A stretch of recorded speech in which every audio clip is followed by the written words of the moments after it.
Hello, I'm Isaac Hayes III, founder and CEO of Fanbase. And right now we're accepting investors in our $17 million round to revolutionize the future of social media.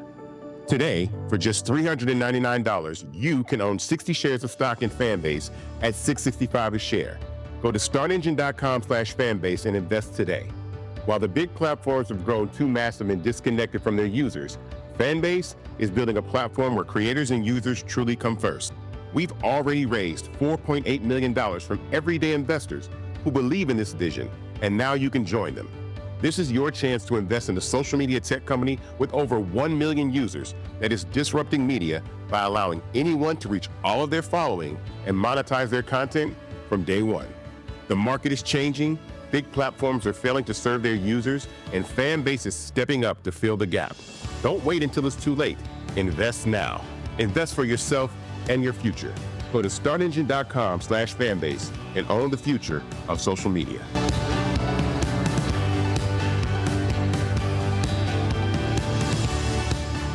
Folks, Black Star Network is here. Hold no punches. I'm real revolutionary right now. Support this man, Black Media. He makes sure that our stories are told. Thank you for being the voice of Black America, Roland. Stay black. I love y'all. All momentum we have now, we have to keep this going. The video looks phenomenal. See, this difference between Black Star Network and Black-owned media and something like CNN. You can't be Black-owned media and be scared. It's time to be smart. Bring your eyeballs home. You dig?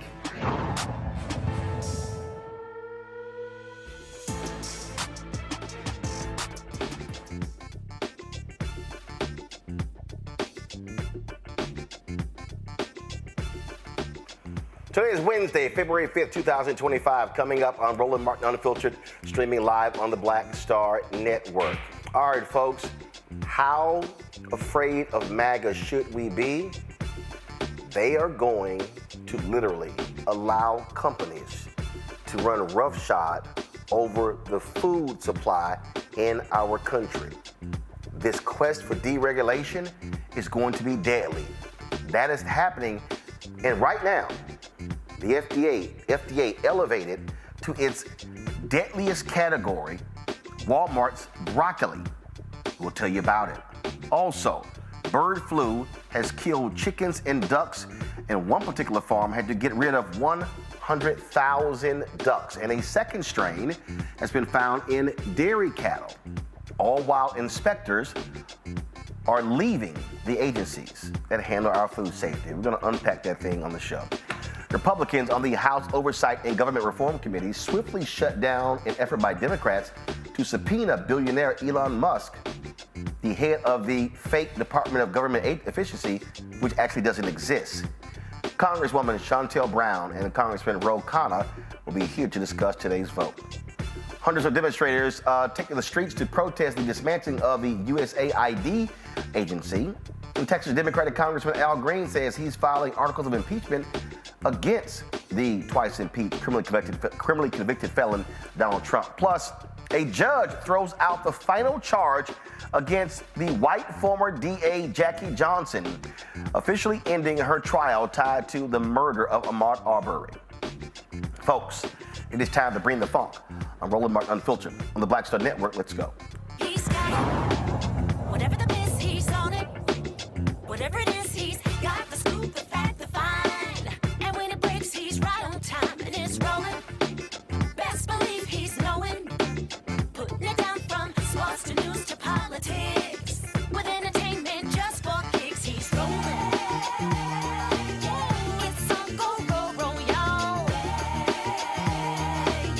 It's Roland Martin, yeah. Rolling with Roland now. He's funky, he's fresh, he's real, the best, you know he's Roland Martin now.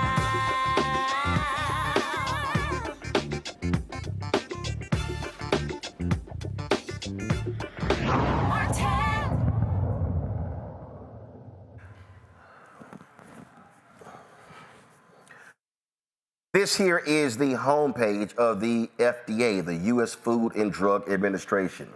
At the top there it says on October 1st, 2024, the FDA began implementing a reorganization impacting many parts of the agency. We're in the process of updating FDA.gov content to reflect these changes. Now keep in mind, Donald Trump and his crazy MAGA supporters are now in charge of the FDA, Department of Health and Human Services, and all these various agencies. Why is that important? Because big business hates government oversight. They hate it. And they actually want to end government oversight. While this is going on, the FDA has elevated Walmart's market-side broccoli florets recall to its most urgent category. The recall, which began in December, affects stores in more than 20 states. Health officials warn that Listeria monocytogenes pose a serious risk, particularly for women, newborns, and older adults. Market-side broccoli florets, best by date December 10, 2024. This is the lot code BFFG 327A6. BFFG 327A6. Walmart posted this statement on its website. Walmart and Sam's Club are committed to the health and safety of our customers and members and to providing products that are safe and compliant, all supported by our health and wellness, product safety, and food safety professionals. In the event of a product recall, we work swiftly to block the item from being sold and remove it from our stores and clubs. Now remember, the twice impeached, criminally convicted felon-in-chief Donald the Con Trump has been what he's been trying to do is whack government oversight. Where Republicans always yell and complain about, oh, too much red tape, too much regulation. We need to allow business to move forward. They're doing that in the FDA. They're doing that in the EPA. And this could have deadly consequences for consumers. Now, while the FDA is doing this, another issue, hundreds of thousands of dead ducks. That's right, in this country, washed up on the southern Lake Michigan shore. Those deaths are said to be from the ongoing bird flu outbreak.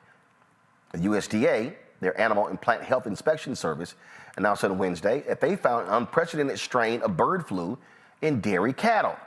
Before this detection, all 957 reported cases of bird flu infections among dairy cattle this year were caused by the same strain. Now, since April, nearly 70 people in the U.S. have contracted bird flu, with most cases occurring on farm workers. Now, again, when you start taking all of these things in the aggregate, you would think that you would want more inspectors, more people making sure the food supply in the United States is safe.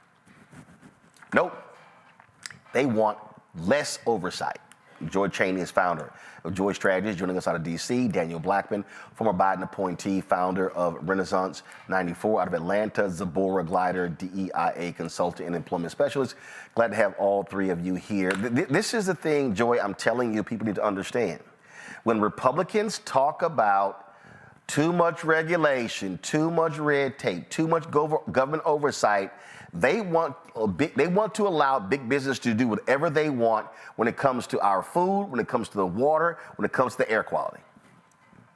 That's right. I mean, when we say that we're turning into an oligarchy, that's what we mean. We mean when corporations are prioritized over people, that's what we mean. When we were telling you that Donald Trump didn't, I'm going to say, give a damn about you, that's what we meant. And it's not just on a few issues here and there. It's on all the things that you don't think about. I think we've shielded the American people for far too long about what government really does for them. Why people, we're not trying, well, maybe now, but we're not trying to keep people in the United States. People are trying to come here because it's safe. When you eat food, it's not perfect, but when you eat food, you can relatively be assured you're not going to get sick. When you walk into a building, you know it's going to stand up straight. It's not going to fall down. We have standards, and those things come through regulation. And when you have an unregulated industry, people run amok. We saw that with the housing crisis, right? They created a product that wasn't regulated. And so businesses' goal is just to make more money. Just to make more money. And they never ask, is what they're doing harmful? Not only are they doing this at the FDA, I know we're talking about food, but these are people, if you look at Project 2025, they want to make it easier for children to work, to invalidate our child labor laws.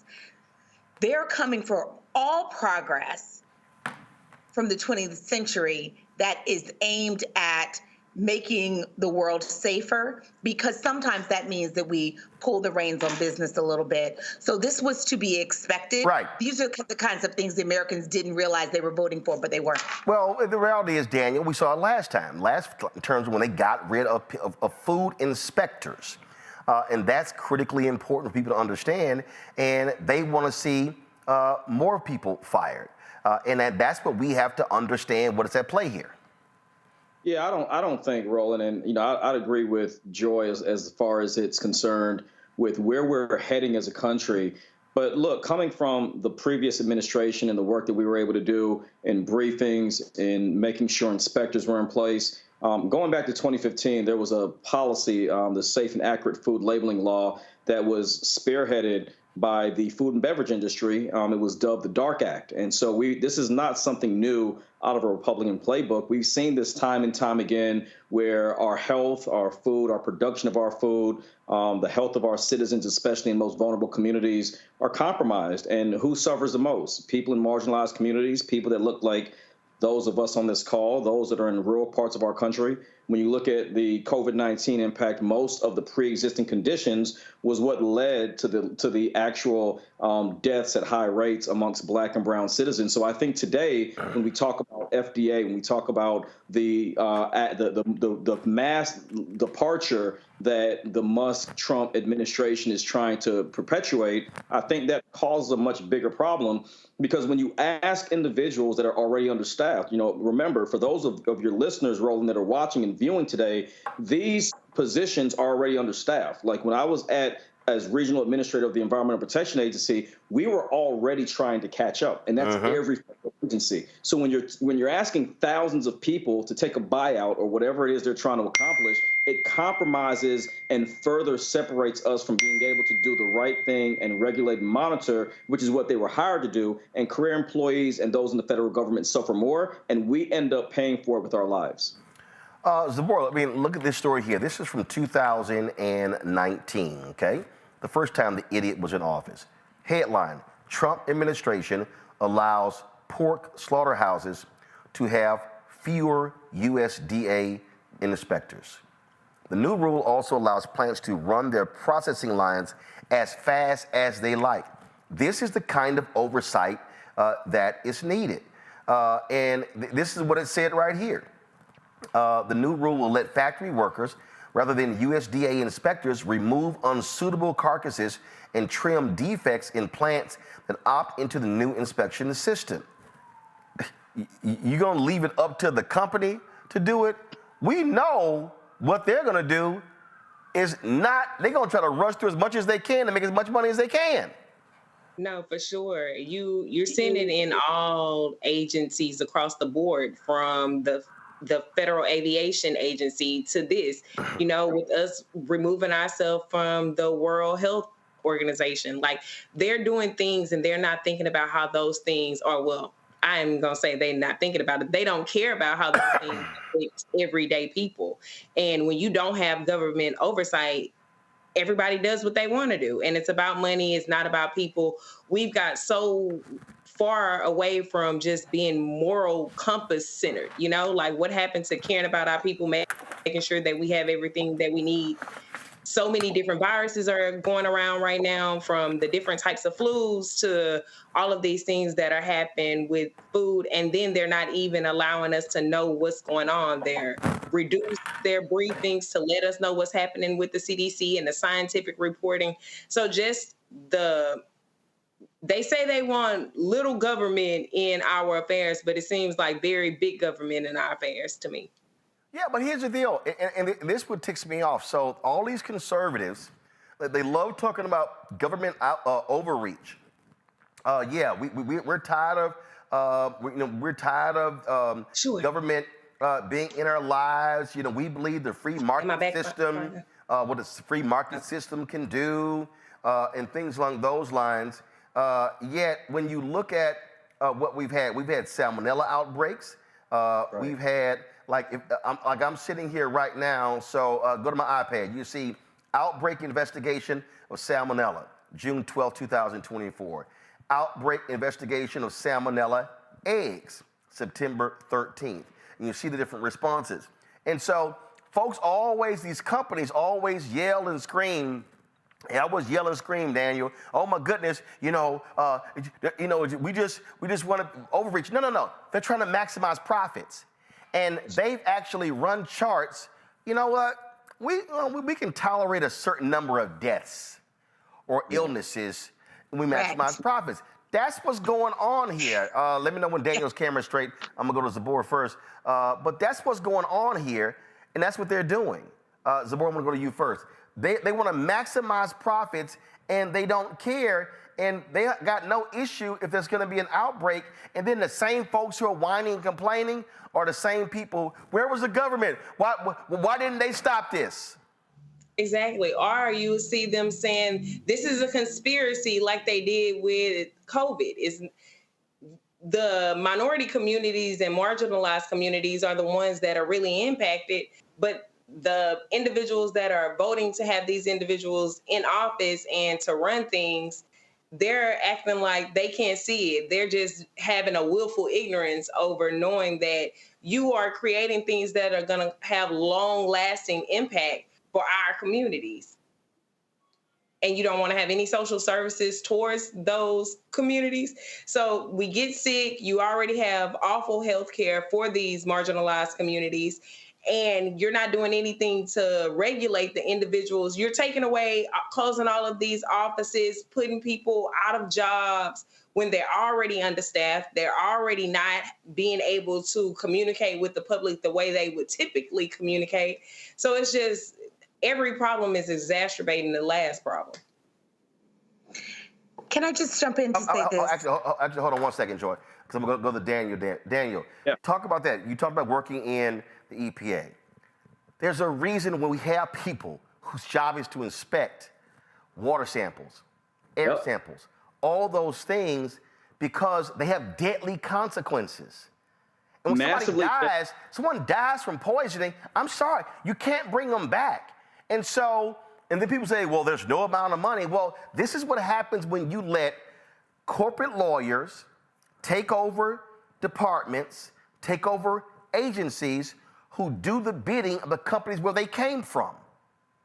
That's right. And here's the thing, what people don't realize is how critical the previous administration's bipartisan infrastructure law and the Inflation Reduction Act, by which in the first 9 days, President Trump passing executive orders to completely disseminate what was in place in critical infrastructure areas. A lot of Trump supporters are going to feel this as well, because here's the thing. In the southeastern United States and rural areas like in Mississippi and Alabama and Kentucky, where they are still recovering from floods, Tennessee and the Carolinas, these are areas when you take away the ability for us to inspect these things, those are the communities and individuals that are going to suffer the most. Now, granted, we're going to all suffer as a country, but I think one of the things that you bring up that's so critical, Roland, is when you start thinking about how the long-term effects are in removing critical individuals. We are one extreme weather event, one pandemic, one situation away from complete collapse, because you're taking individuals away whose career, their lives are built on protecting the public health and the public safety of the environment.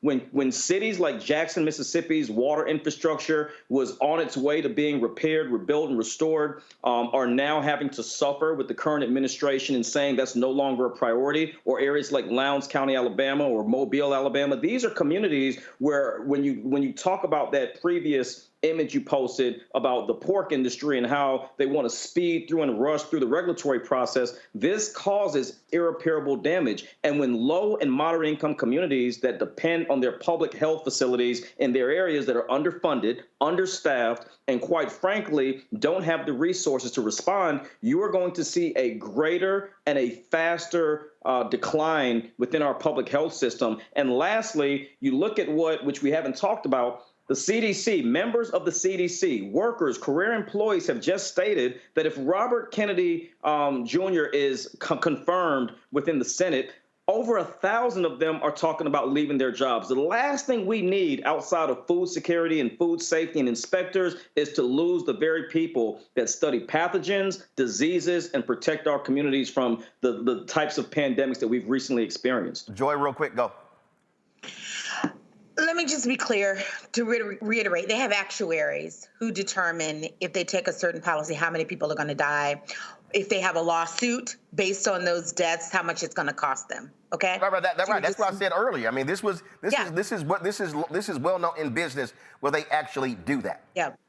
That's right. That's right. But that money does not go back to you. So if you are an employee in that company or you're a shareholder or somehow you think this is going to benefit you, it won't. No. It's not going to benefit workers, but it will benefit shareholders. And that's the whole point. It will benefit shareholders, but it will not benefit consumers. When the companies say everything is in the interest of shareholder value, it is about them. It is not about workers, and this is what they do. They don't care about how it hurts people. They have put a price tag on what's an acceptable number of illnesses or deaths. Correct. But when your company fails, because ultimately you lead to some kind of outbreak, some kind of disaster, it will impact shareholders. Yeah, of course it will. Guys, there is a pendulum here. What goes up must come down. So don't believe that, having a long-term company that ultimately cares about the health and safety of its consumers is ultimately smart for business. Yep. All right, folks, going to go to the break real quick. We come back, we're going to chat about efforts for Democrats today to hold Elon Musk accountable. Republicans, no, we'll keep kissing his ass. You're watching Roland Martin Unfiltered on the Black Star Network. What's up, y'all? Look, Fanbase is more than a platform. It's a movement to empower creators, offering a unique opportunity for everyday people to invest in Black-owned tech, infrastructure, and help shape the future of social media. Investing in technology is essential for creating long-term wealth and influence in the digital age. The Black community must not only consume tech, we must own it. Discover how equity crowdfunding can serve as a powerful tool for funding Black businesses, allowing entrepreneurs to raise capital directly through their community through the Jobs Act.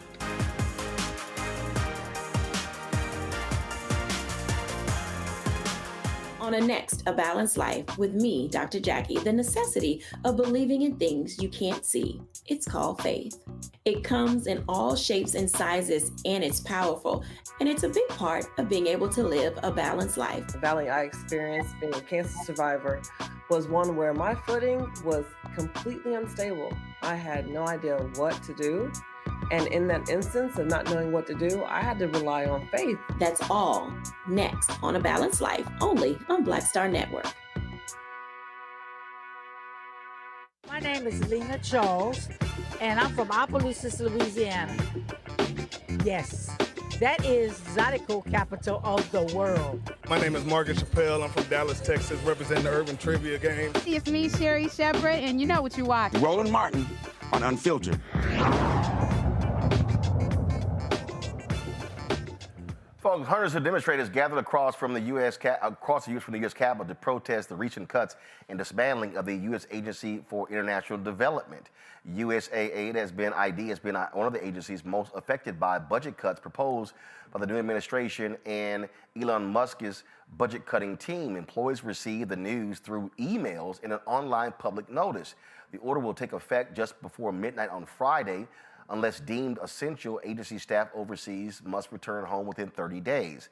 The notice also says contractors who are not considered essential will be terminated. Now, as a result of that, Democrats have been saying, wait a minute, there needs to be some answers here. You literally have Elon Musk doing whatever the hell he wants to do. making these decisions, cutting folks on a whim, and not explaining. Now, mind you, these are not just functions of the executive part of the government. This is also congressionally approved agencies, budgets approved by Congress, expenditures approved by Congress, and they're operating as if they have a line item veto, which the Supreme Court has already ruled unconstitutional. Today, on the House Oversight Committee, Democrats wanted to subpoena Elon Musk. Republicans, nope, we ain't doing that. Watch this. Given his prominence and his importance, I move that the committee subpoena Elon Musk to come before it as a witness at the earliest possible moment. And I so move.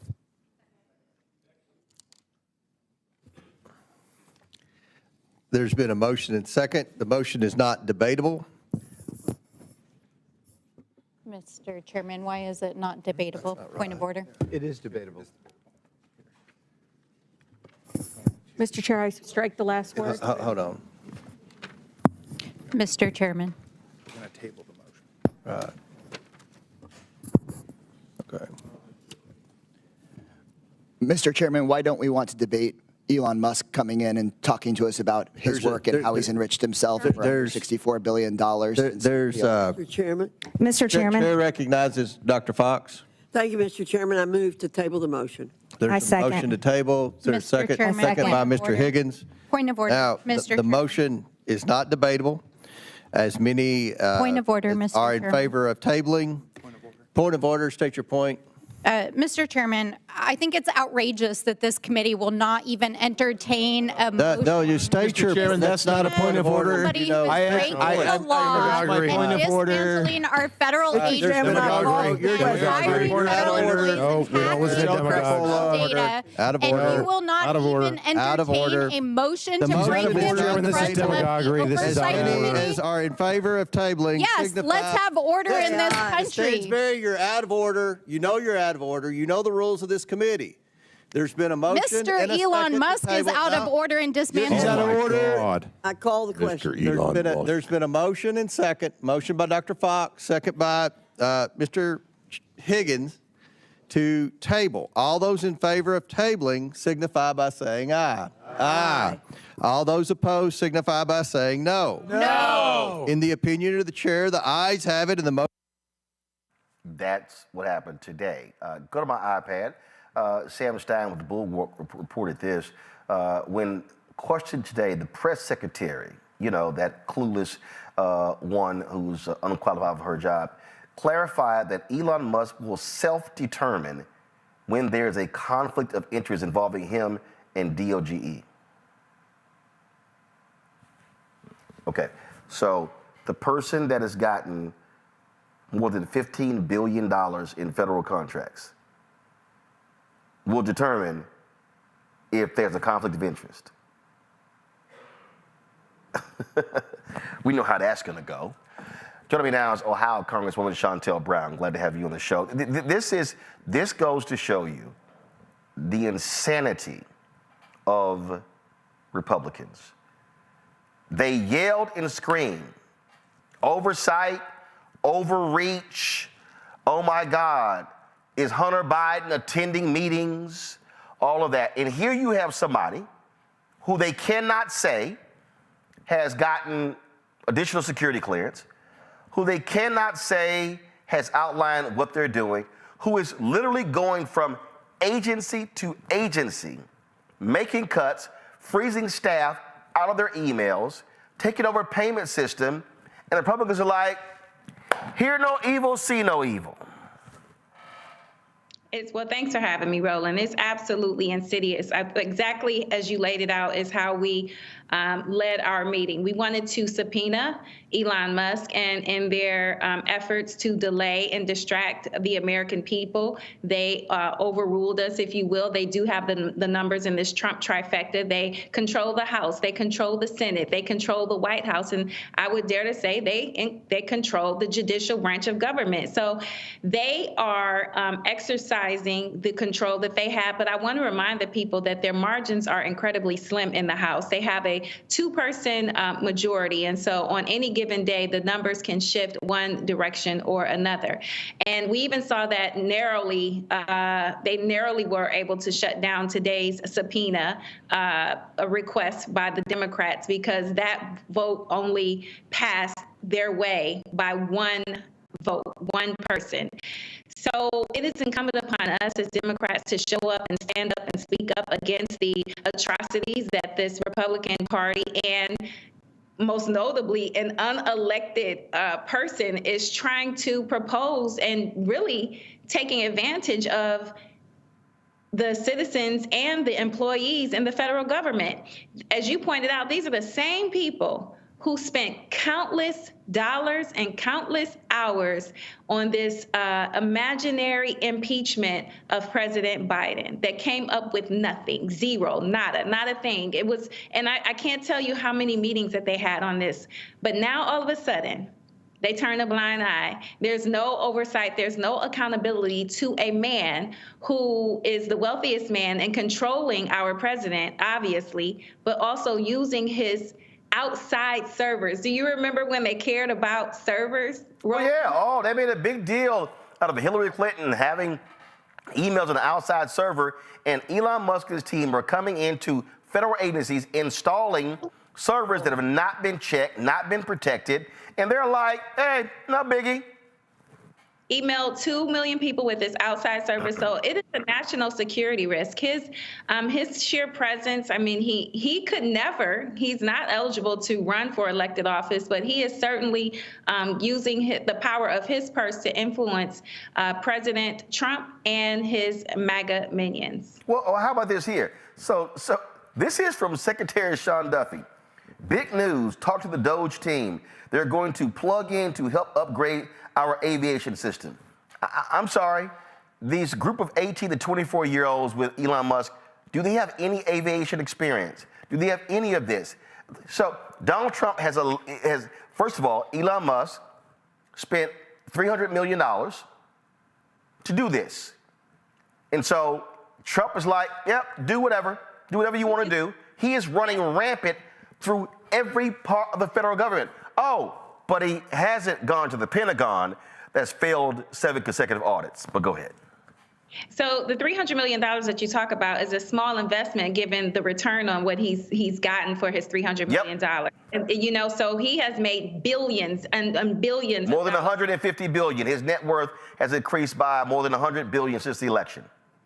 And so when you say $300 million, that sounds like a lot to us, but it's a drop in the bucket when you think about what he's getting in return. So this is a clear attack on the American people. And it is obvious that their goal is to make the wealthiest of the people even wealthier.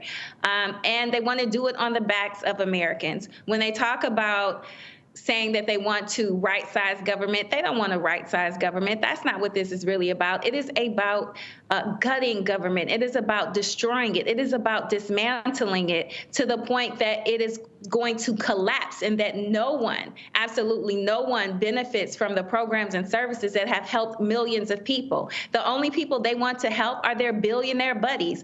Their goal, again, is to try to get tax cuts and tax breaks for the wealthiest of people and their corporations. And they're doing it, and their plan is to do it on the backs of everyday Americans. But Roland, rest assured, Democrats are standing up, speaking up, and fighting back at every turn. Regardless of how many executive orders President Trump puts out there, he is not a king. This is not a dictatorship, and we will not allow him to just run ramshot through the Congress and through our Constitution. Well, first of all, in the House, you're even more limited. But I would really hope that you and other Democrats in the House are telling your Senate colleagues, put a hold on any appointee.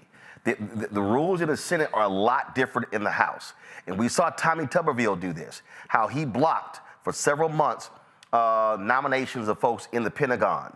And that's what Democrats should be doing. Senator Chuck Schumer should be using every single Senate rule, parliamentary move to say, no, ain't nothing moving. We're going to hold up every appointment, If that man does not want to come down to committee hearing, then nothing moves. And so that needs to be happening. And I just think that, frankly, too many Senate Democrats are going along with a lot of these Trump nominees as well, voting for them, and it should be total shutdown. You don't want to give us answers. You don't want to comply with us. We ain't voting for anybody. We're shutting everything down. Well, I don't pretend to be a member of the Senate, right? But I appreciate and agree with what you're saying. What's happening on the Senate side, they should be using every lever of power to prevent these unqualified nominees from getting into places of power that will have long-lasting impacts on our everyday lives. It is beyond concerning the nominees that have been put forth by the president. And when they want to talk about diversity, equity, and inclusion, eliminating that, these are some of the most unqualified candidates for these positions in our nation's history. And so I am with you. The Senate has to figure out a way to put up some potential roadblocks and guardrails so that we can preserve the progress that we've made. And I would be remiss if I did not note, we have made significant progress. Mm-hmm. And I think some of the folks who potentially voted for Trump because they thought the price of gas and groceries and eggs were a little bit too high might be having their own case of buyer's remorse now. All right, Congresswoman Shontel Brown, we appreciate it. Thanks a lot. Thank you for having me. All right, and if you go to my iPad, folks, the attacks by Elon Musk on USAID, Gizmodo said this is the reason they were investigating his Starlink contracts with Ukraine. You see right here, he has been attacking this agency more than any other.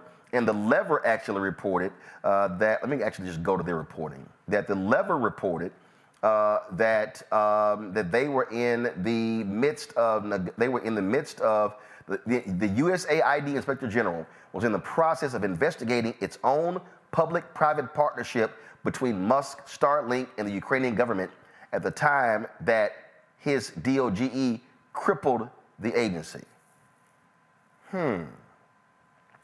And what does that tell you? And then, of course, you have this happening right here. Let me pull it up here, which, again, is a joke. It shows you how these people are utterly insane.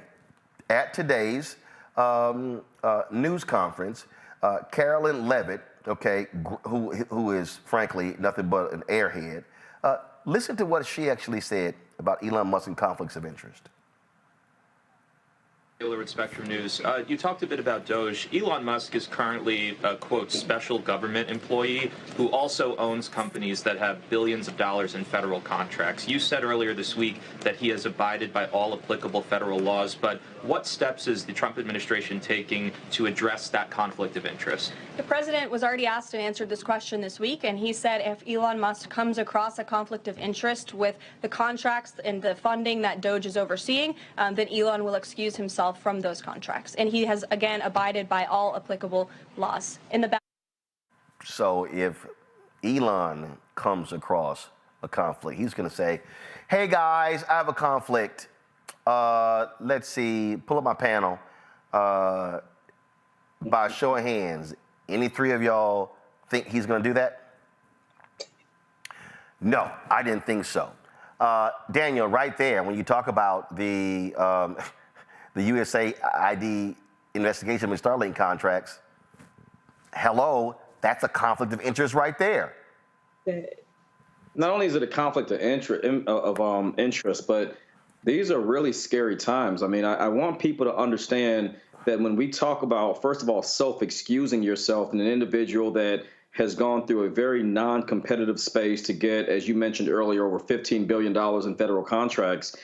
This is not only a conflict of interest, but internationally, most people don't even realize that USAID is focused specifically on disaster relief and recovery, poverty efforts, security issues, national security issues. So when you see someone that can actually weaponize an area where our country and our partners are at risk, individuals that have been committed to the safety and security of these areas. You saw what the Biden administration did around offering aid to Ukraine. Look, regardless of what an individual believes, supports, or doesn't support, when it comes to our foreign adversaries as well as those who we work with, I think it's a challenge because most people don't understand. As a political appointee, I went under more scrutiny and a background check than Elon Musk has gone through in one day. And when you have individuals like this that don't have to go through a confirmation, no accountability, and they're able to go in and remove individuals and organization at their own discretion, we're going to see this type of irreparable damage for a long time. And quite frankly, it pisses me off, man, to see what's going on right now around our country with unchecked powers that this individual is doing. We're hearing more about Elon Musk than our vice president. That's a problem.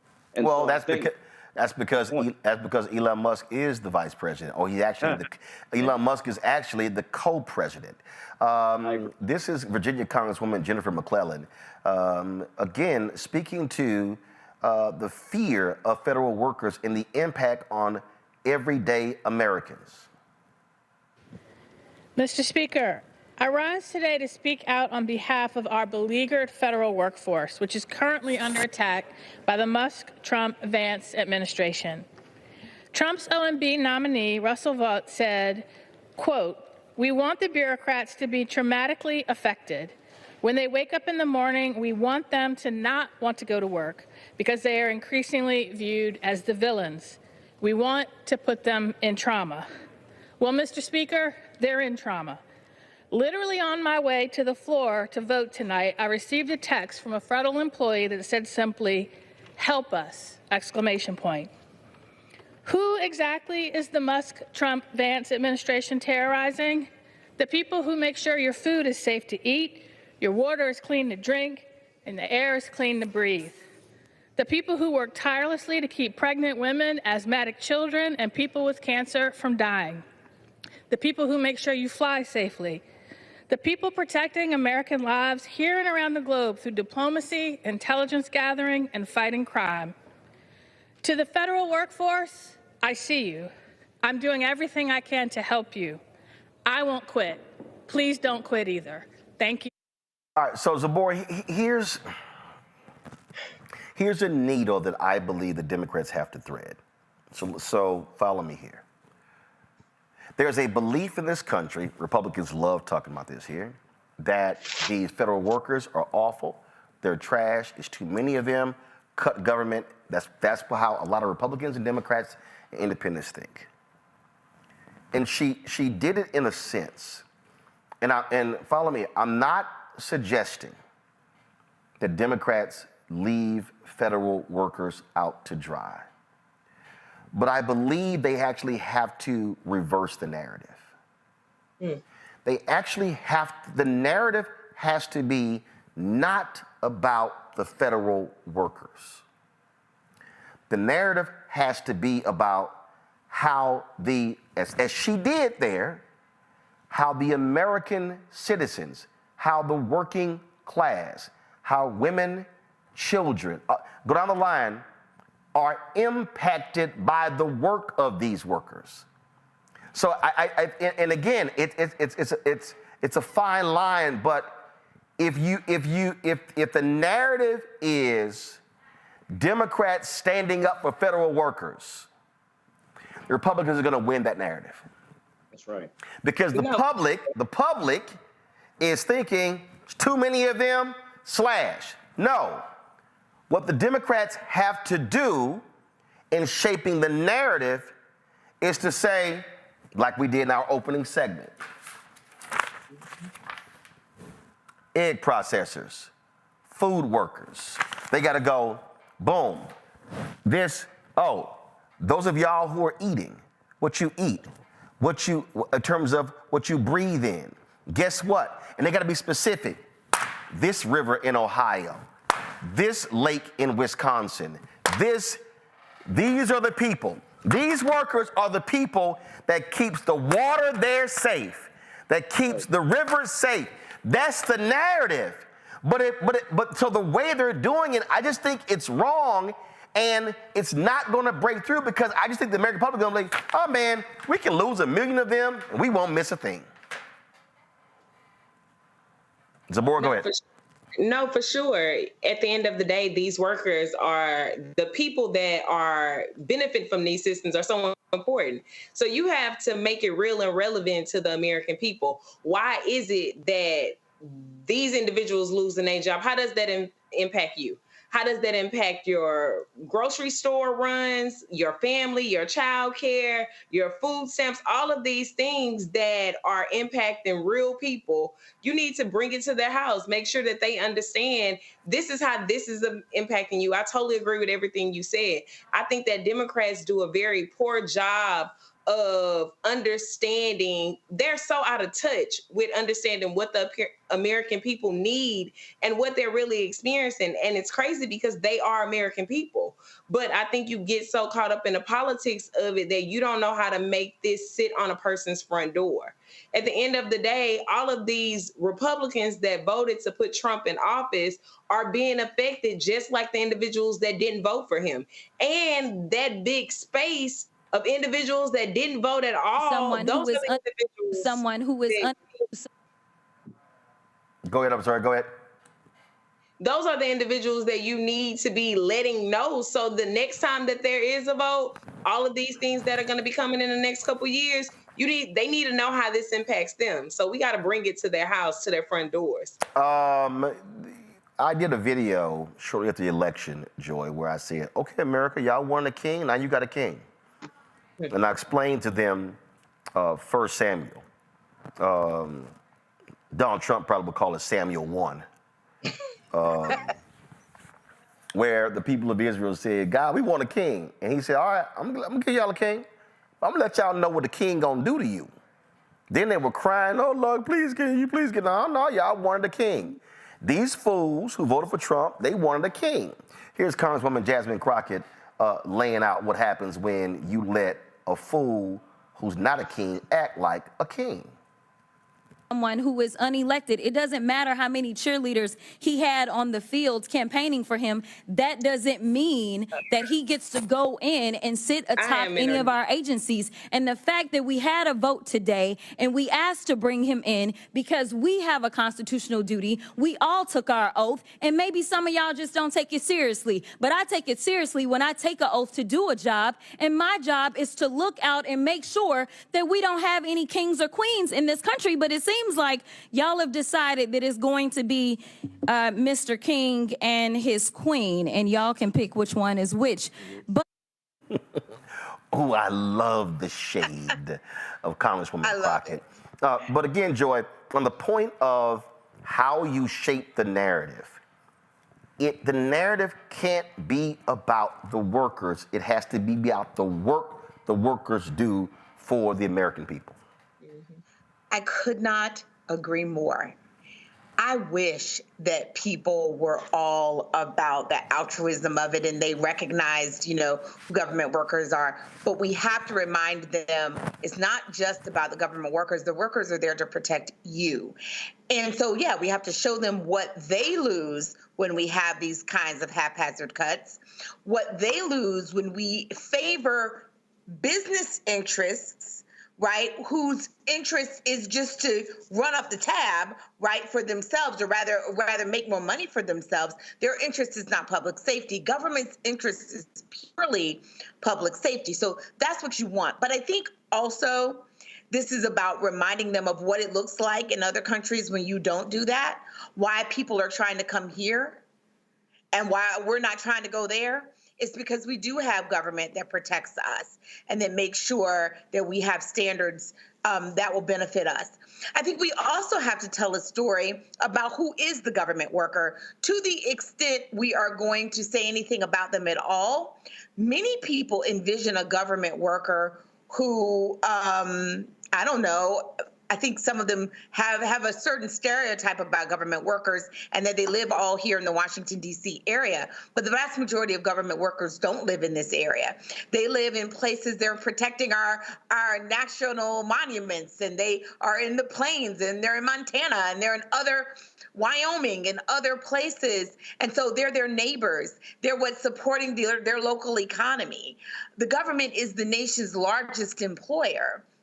So when you take that away, not only does it hurt in terms of the benefits the taxpayer receives, but it actually will hurt their neighbors. So I think we have to really be always keeping what is the voter. When the voter goes, what are they voting for? And ultimately, when people go into the voting booth, they're voting for themselves and their families, and there's nothing wrong with that. And we have to talk to them in a way that understands that. We have to be talking about that. Now, Jennifer McClellan's from Virginia, reminding everyone. So this is important. You know, there are many government workers who work with her, right, in her area. But we all have to make sure our language is such that the American public sees themselves in your argument. You're absolutely right. I want to quickly go to Congressman Khanna, who joins us right now. Congressman, we were just talking to Congresswoman Shontel Brown about today's House Oversight Committee. There were a lot of folks on the social media who were complaining that you failed to show up and vote, you abstained. But then I saw a Twitter comment where you explained what happened. So what happened today when that motion was put forth by Democrats to subpoena Elon Musk? Well, I was not there at the vote because I was there at the beginning of the committee. Then I went to meet with the ambassador of Mexico to discuss the tariffs that Trump has posed and were wrong, and they called the vote. And by the time I got back, I didn't make it in time. I think they tried because they saw that a lot of Republicans had left, 8 people, to try to get the vote, sneak the vote in. But it didn't work because there were more Republicans. But then I explicitly, on the committee, called on Elon Musk to be subpoenaed and testify. And Musk, of course, who I've known for 15 years, didn't respond to any of the committee, but responded to me. And he said, "Don't be a dick, bro." At which point I responded to Musk saying, "Look, we've known each other for many years. I was okay in you're making recommendations on cutting defense spending or making recommendations to the Congress, but what you're doing is unconstitutional. You can't just make the decisions as an individual for the country. You have to come to Congress."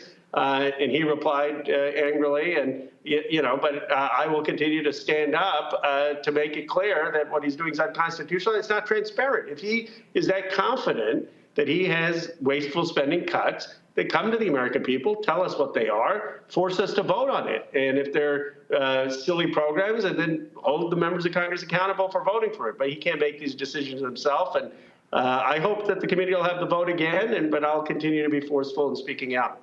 Well, I remember you had offered to sit and work with Doge, but let's even start right here, okay? And this is also where I believe that I just think that even Democrats keep making a mistake. This department doesn't exist. It's no such department. Why do Democrats keep calling it DOGE? I mean, can the president just create a department out of thin air? Well, the president can, in terms of an executive order. They create czars and they create offices. I mean, he can empower someone to right, but this is called the Department of Government Efficiency. Doesn't Congress create federal departments, federal agencies? Yes. No, I mean, I think it's at the very least misnamed. It's certainly not an agency. I don't know the law well enough to know whether the president has that power. But the Doge, as I understood it, was supposed to have the only power it was supposed to have is recommendations to do a report to Congress about what things should be wasteful. And what some of us said, Elizabeth Warren, myself, Bernie Sanders, others, that where we should start to look is on defense spending. That's where you have 5 primes that have really dominated defense. You have almost $1 trillion budget. And that if we could have cuts in that so that we could afford child care and health care for all and funding for education, that's where we should be looking to try to steer in that direction. But of course, what Musk has done is targeted the Department of Education. I mean, this is Pell Grants for working families. This is funding for families with kids with disabilities. This is funding for working class neighborhoods, decent schools. I mean, I went to public school. I took out loans to go to law school. This is the stuff that would be cut. And what he's doing is not coming to Congress. And so I have been very vocal in taking him on. And I think I have credibility. I've credibility to do that because it doesn't look partisan. I said I was willing to work with him, and I've known him for many years. I gave him the benefit of the doubt, and what he's doing now is clearly unconstitutional, and I'm calling him out on it. Again, I'm going back to this here. So how are they funded? Who's over this so-called department? How many staffers do they have? How do y'all communicate with them? I mean, that's what's amazing to me. I've seen members of Congress go to different agencies trying to get in, and the response, oh no, they're busy. They're busy. They don't have any time to meet. And so we've seen Wired.com has been very aggressive in their reporting and said that he's literally got a band of 18 to 24-year-olds who have access to the most sensitive data of the United States, and they don't answer to anybody. And we played the video of the idiot press secretary saying that if if Elon Musk, the co-president, sees a conflict of interest, then he self-reports. What? No, I've been making this the second point since the beginning, that I have to file, as you know, disclosures every month for any transaction that takes place. And why is Musk exempt from financial disclosures? It makes absolutely no sense. Some of these people were apparently hired as federal employees. I don't know who's hiring them. Is it the Treasury Department that has hired them? And one of the things we need to investigate is, were they given sensitive information before they were federal employees? Because that's blatantly illegal. And then we need to understand what information they're given and what are the privacy checks on such sensitive information. And those are all things that the Oversight Committee should be investigating. But the central issue, in my view, is that there is obviously certain waste in government.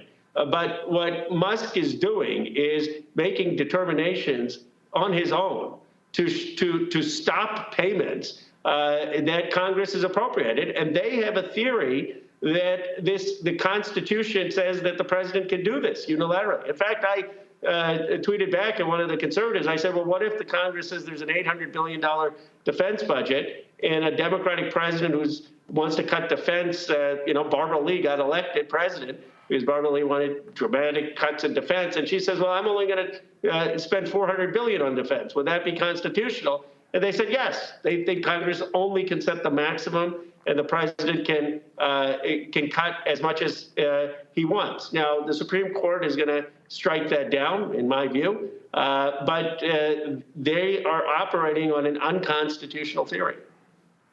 And it's quite interesting that they're trying to go everywhere, but Elon keeps conveniently skipping over the Department of Defense.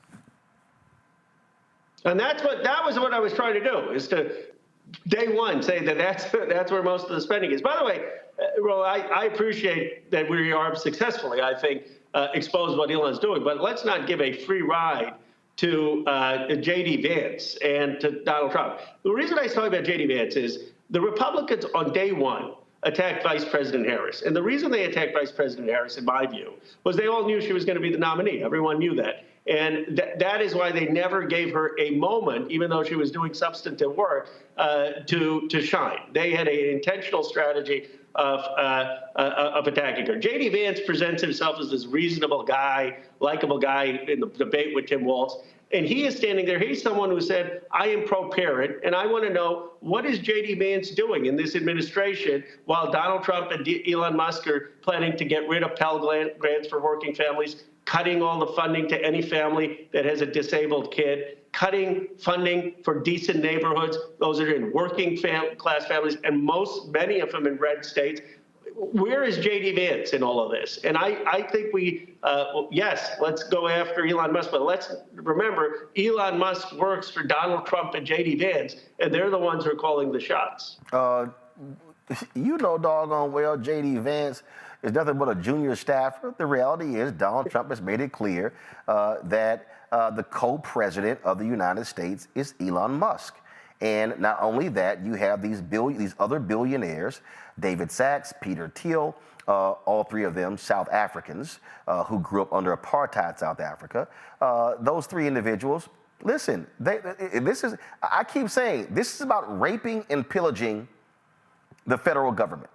That's what this is about. And what you have is you have a Republican Party that doesn't give a damn. And I made this, and maybe, listen, maybe some other people disagree, but I just think, frankly, that Democratic Party, you remember the Democratic Party, plays too nice, wants to abide by rules that no longer exist.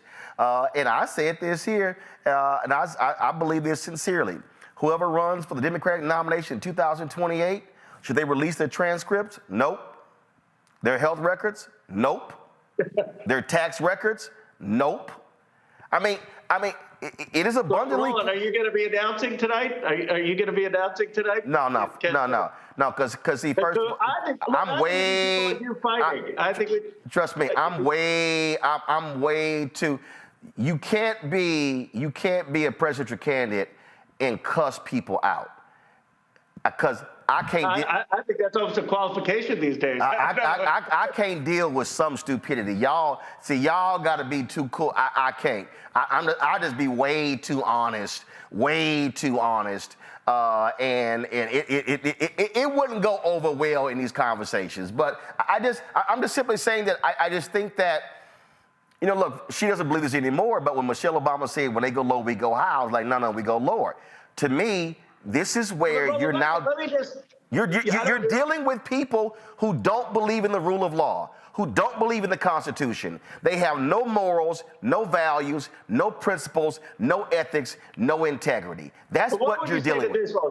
Because my motivation in public service comes from my grandfather. He spent 4 years in jail alongside Gandhi as part of Gandhi's independence movement. One of my great honors was doing an op-ed with John Lewis where he talked about the influence of Gandhi's independence movement on the civil rights movement.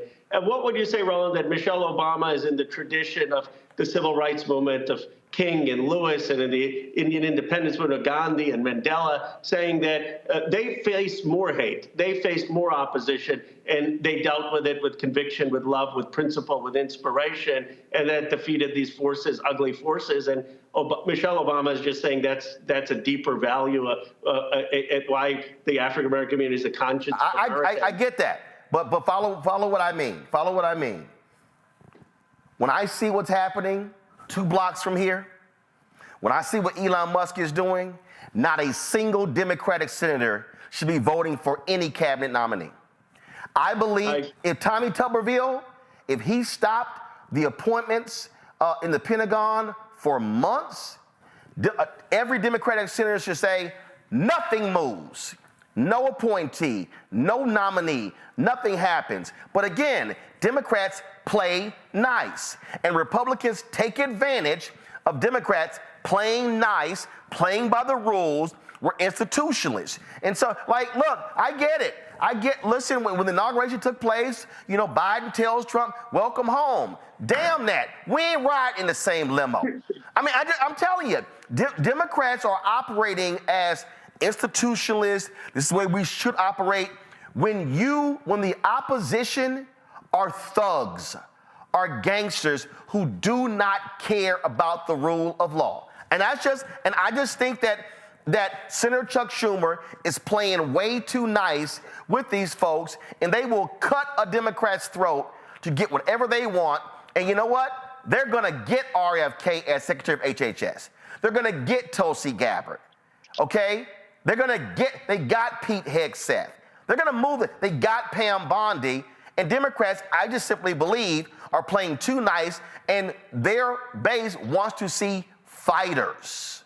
I agree with that. I'm 100%. I agree with you on holding up the nominations. I mean, Brian Schatz has done that in the Senate to put a hold on everything in at least the State Department, given USAID. And I agree that the Senate has been way too compliant. I do think you're going to see fight out of the House in a very, very concrete way, where we're going to say that there's not going to be a single Democratic vote on raising the debt ceiling. And we know this president looks at the stock market. It's the one thing that he looks at. This is why President Sheinbaum and Trudeau, basically punched back at his bullying because he saw the stock market drop by 500 points when he did those irrational tariffs on our food that we eat. And what the House Democrats are going to say is not a single vote to increase the debt ceiling unless you start to commit to spending everything that we've appropriated and authorized, unless you make sure that you don't cut Department of Education,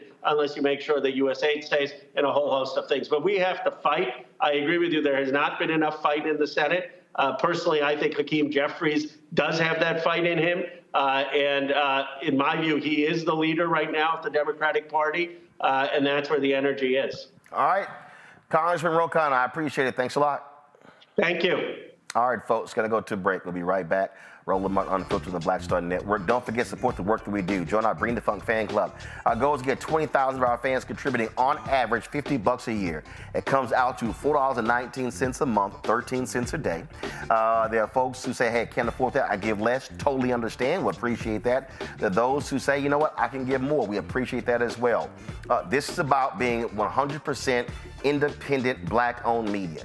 This is about speaking to our interests. And here's the deal. I got non-black folks who watch, who actually support the show as well, who give.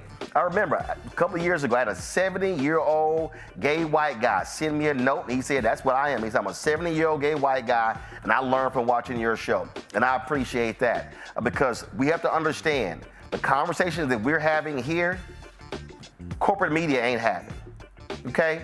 Y'all can watch these shows on CNN, these little debate shows, they're a joke, okay? You got idiots like Scott Jennings, folks play nice. Well, I ain't playing nice. I'm not playing nice with these people, okay? When this man releases Oath Keepers, when he releases the Proud Boys, when he releases violent racists, no, this is no time for us to play nice. This is a time when we've got to have, as Dr. King, maintain our militancy as the black press and being advocates for black people. That's what he said in 1968 with his book, Where Do We Go From Here, KSO Community. And so we need to understand that. And so if you want to support the work that we do, you want to give via Cash App, you can do so via the Stripe app because Cash App closed all of our accounts when they changed their rules.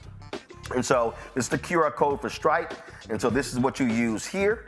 And then what you then do is if you want to check some money orders, P.O. Box 57196, Washington, D.C., 2003 7-0196. PayPal, R. Martin Unfiltered. Venmo, RM Unfiltered. Zelle, Roland at RolandSMartin.com. Roland at RolandMartinUnfiltered.com. Also, get our merchandise, get our 2 shirts we have out, folks, other merchandise. Hashtag We Tried to Tell You, FAFO 2025. And also, don't blame me, I voted for the black woman. Go to RolandMartin.creator-spring.com or go to theblackstarnetwork.com. Back in a moment. Next on The Black Table with me, Greg Carr. Democracy in the United States is under siege. On this list of bad actors, it's easy to point out the Donald Trumps, the Marjorie Taylor Greens, or even the United States Supreme Court as the primary villains. But as David Pepper, author, scholar, and former politician himself says, there's another factor that trumps them all and resides much closer to many of our homes. His book is Laboratories of Autocracy, a wake-up call from behind the lines. So these state houses get hijacked by the far right, then they gerrymander, they suppress the opposition, and that allows them to legislate in a way that doesn't reflect the people of that state. David Pepper joins us on the next Black Table, here on the Black Star Network. This is Tamala Mann. And this is David Mann, and you're watching Roland Martin Unfiltered.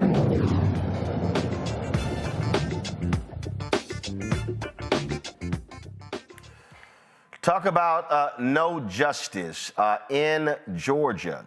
A judge in the trial of the white DA who chose not to prosecute the 3 white men who initially prosecuted them who killed Ahmaud Arbery, you know what he did? He got rid of the second charge. This is after doing this the other day. So that's right, this is Georgia judge. He throws out the final charge against Jackie Johnson, the former DA for Glenn County. She faced a felony indictment for allegedly using her position to protect the men who were charged with killing Arbery nearly 5 years ago. Senior Judge John Turner dismissed the remaining charge of violating her oath of office, citing technical issues with the wording of the 2021 indictment. Earlier this week, he acquitted Johnson of a misdemeanor charge for obstructing police. Gerald Griggs, who is the Georgia NAACP state president, joins us right now from Atlanta. Gerald, what the hell?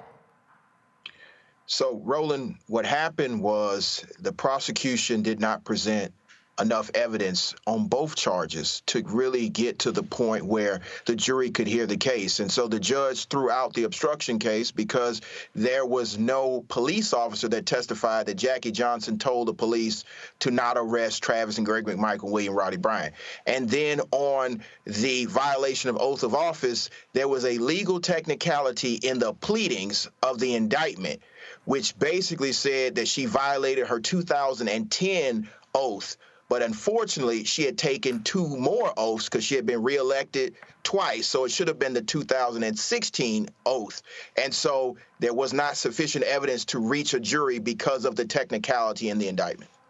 What was the reaction from your supporters, the Arbery family supporters in the courtroom? They were shocked, but also they kind of knew this was coming because they didn't feel like the prosecution had done a good enough job in presenting the case. And so they kind of knew it was going to happen. They're still hopeful that justice can prevail because there was evidence of a cover-up by the Glenn County Police Department. That's irrefuted. And so now they're calling on the Georgia AG to charge law enforcement because there's clear evidence that even from George E. Barnhill, who was the prosecutor at the time, he said that the Glenn County Police Department had already made its decision not to arrest anybody in relation to the killing of Ahmaud Arbery, and so there appeared to have been a cover-up there. But he also testified that Jackie Johnson didn't have anything to do with it, neither did he. So there's still time and there's still sufficient evidence to prove that there was a cover-up, but unfortunately, in this case, jeopardy is attached, and so it's not. You're not able to go after the chief prosecutor who allegedly made the call. And of course, she's never said why she didn't prosecute those 3. No, she hasn't. She said that she didn't have anything to do with it because there was a conflict, and so there was not sufficient evidence to show that she obstructed or violated her oath. Did she ever say what the conflict was? She said the conflict was that, Greg McMichael used to work for her as her chief investigator. And so that created a conflict, but she never directly told police to do anything. The police on their own, according to George E. Barnhill, who was the second prosecutor appointed to the case, the police had already made their decision not to arrest. My goodness, my goodness. Well, thank goodness those racists are sitting in prison and they will never be getting out. That's exactly true, and that's what the family wants to continue to happen, continue to push for absolute 100% justice, and that's why they're calling on the Attorney General's office to prosecute those police officers that ultimately made the decision not to arrest. All right, Gerald Griggs, we appreciate it, bro. Thanks a lot. Appreciate you. Yes, sir. Folks, a second federal judge issues a sweeping block against convicted felon-in-chief's plan to end birthright citizenship. U.S. District Judge Deborah Boardman in Maryland issued the nationwide injunction Wednesday, siding with immigrant rights groups and 5 pregnant women. They argue that Trump's executive order violated the Constitution by attempting to deny citizenship to children based on their parents' immigration status. Boardman's decision is more extensive than previous temporary block issued by a Seattle judge, which was set to expire this week. This new ruling indefinitely halts the administration's efforts as the case moves through the courts. The Trump order would have prevented children of undocumented immigrants, as well as legal temporary residents like international students or tourists, from gaining U.S. citizenship at birth. So, boy, here's the thing for me. And this is what really kept pissing me off during the election. I kept saying, especially to a bunch of these Simple Simon, silly-ass FBA folks and others, that you can sit here and whine and complain about Vice President Kamala Harris, President Joe Biden. I said, but if there's one thing you better be voting on, federal judges. And I literally had a bunch of black folks, a bunch of dumbass black people, tell me, oh, that stuff doesn't mean anything, that all those judges didn't mean anything, even though we sit here and watch Trump being able to appoint 3 Supreme Court justices and what that has done, and how when he appointed more than 200 federal judges and what that has done. And I'm sitting here going, this is a perfect example that I kept trying to tell of these damn idiots, that just one federal judge, one lone federal judge in Maryland can issue a ruling that impacts the entire country. So maybe these Simple Simons now realize that all those 245 federal judges Biden-Harris appointed, 68 black, that those federal judges matter when you're talking about nationally important issues. Yeah, no, for sure. Without us having the right judges, it's no way for us to get these things passed. And in this situation, it just benefited us to have somebody that could block it. So we already, with the Supreme Court, we are facing so many tough decisions with him being in office, there's no way we can get a new judge in there. So people have to vote. Coming up in these midterm elections, people have to vote. We have to get the right people in the right positions so we can have the right judges to make these kind of calls that are just beneficial. And we got to tell our people, because our people don't get the implications of them not voting in all of these elections and getting the right judges in the right seat. I mean, in fact, Joy, we have seen 2 Reagan-appointed judges rule against Donald Trump. Because the Reagan-appointed judges, I dare say, might be more traditional conservative judges who believe in the Constitution, as opposed to these dumbass, grossly unqualified Trump judges who are stupid. Correct. Trump put in far more ideologues into office when he was there, but even some of his judges, I think over the course of the time, I don't know how many lawyers on the call, for those of us who have legal backgrounds, some of these things are just patently, unconstitutional, unlawful.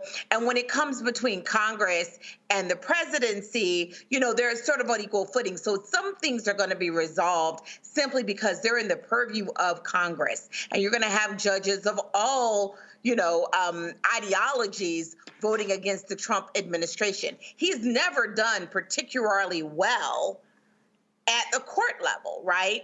That's because that's where the rule of law typically wins out.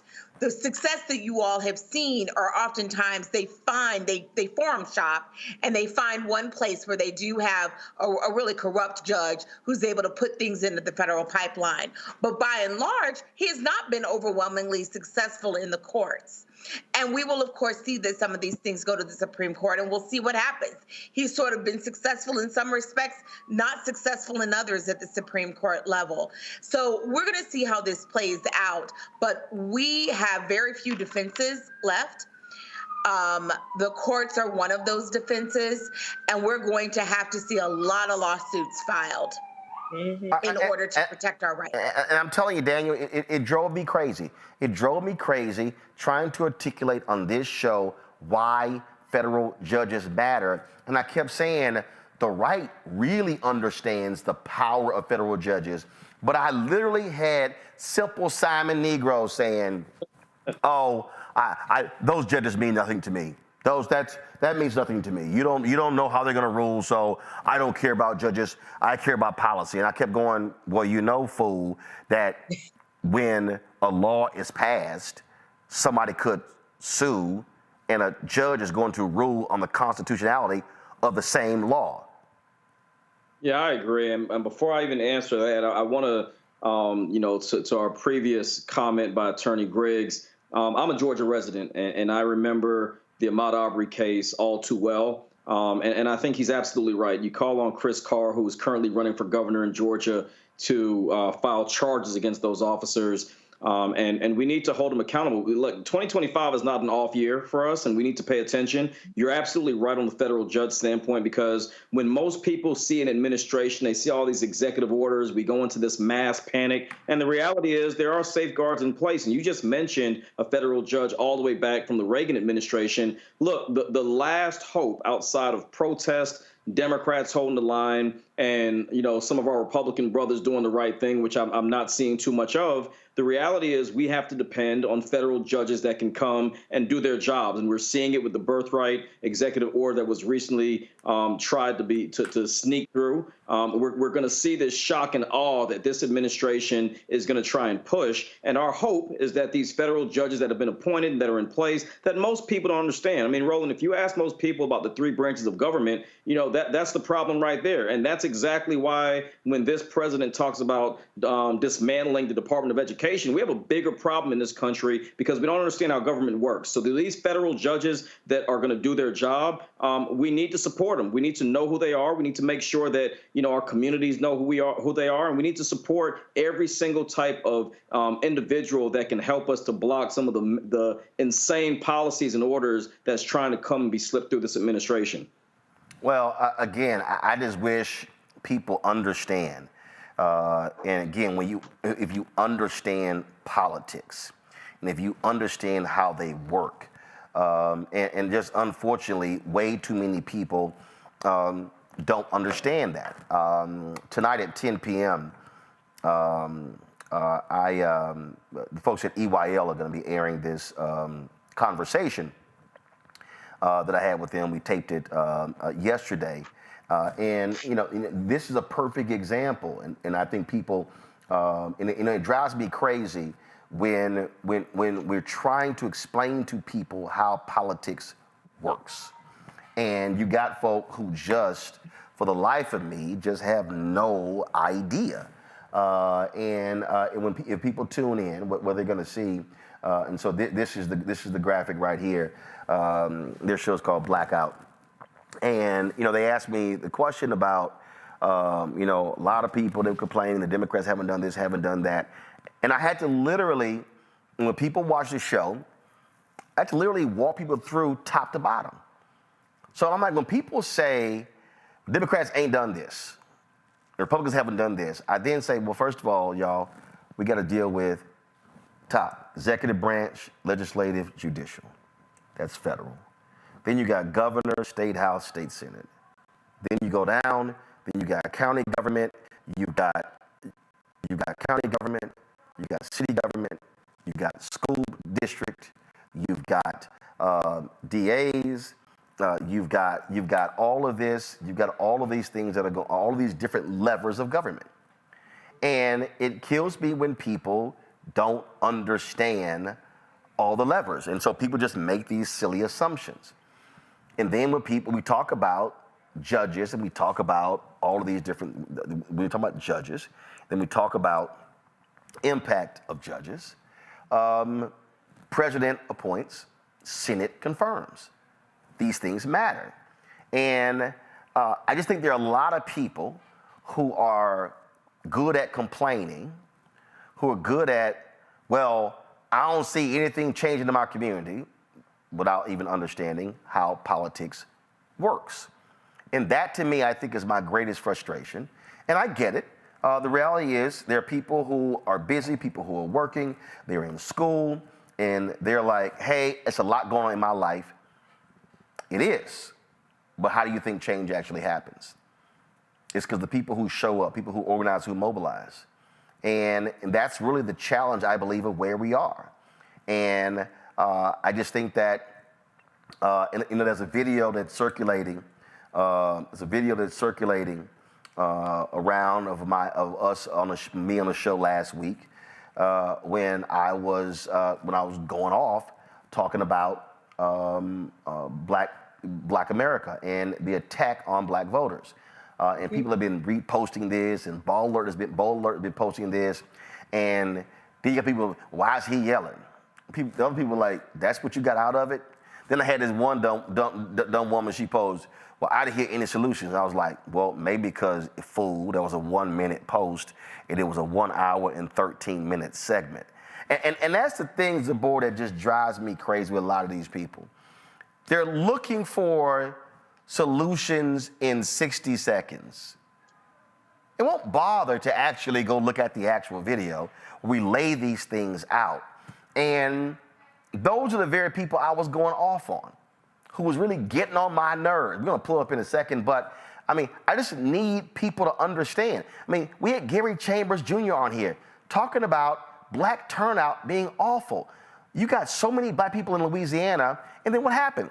Folks didn't vote. But now they mad because you got a MAGA governor, a MAGA attorney general, Republicans have a supermajority in the legislature, and you're like, what the hell? Zamora, go ahead. I think that people, first of all, we have to understand what our education system is like. So people are not getting the knowledge in a way that's digestible to them, right? And now Trump is trying to take away the Department of Education. So the education system is only going to get worse. But also, people are lazy. We're from a microwave generation as a young person, you know what I mean? And so we have to make sure that they are aware of platforms like your platform, where you can get what's going on and understand it from a view that is digestible. And so, yeah, you got to keep yelling, because that's what they understand. That's what we understand sometimes. And sometimes having individuals that are a little bit older and a little bit wiser saying it in a way that is like, hey, you need to wake up. You need to vote. You need to see how these things are affecting you. The grandparents are dying off and are not able to say, hey, let's go out and vote. Now you got to do it yourself. Now the next generation is up, and it's like, hey, what we doing to pull them in? What we doing to make sure they know? I had to challenge myself. I'm like, let me do something to just make sure that the people that I influence, the people that follow me on social media, are able to say, okay, this is what's going on. This is how these DEI items or executive orders are impacting me. So I think that's important. And I think shows like this really give that voice to get to those communities. I mean, the thing for me, Daniel, I'm not playing nice with people. I have no interest in playing nice. And we just have to confront the reality of what's going on. There are a lot of people out here who complain on social media. They complain in different forms, and they say, well, Dems ain't doing this, Dems ain't doing that. Got it. Guess what? They're primaries. They're primaries, where you get to pick which candidate you want. But you don't show up for the primary, but then you mad who's the general candidate, but you didn't show up for the primary. So when I look at vote totals, in a lot of these places, they are pathetic. And I keep saying on this show, if black folks actually voted our numbers, we could be winning numerous elections on the state level, statewide races. Same thing there in Georgia. When you look at the numbers of the people who sit on a couch and stay home, well, then they want to complain, well, I don't see nothing changing our community. And so this is my challenge to anybody out there. If you're in a barbershop, a beauty shop, if you at church, if you anywhere, and somebody starts whining and complaining, this is what you need to do.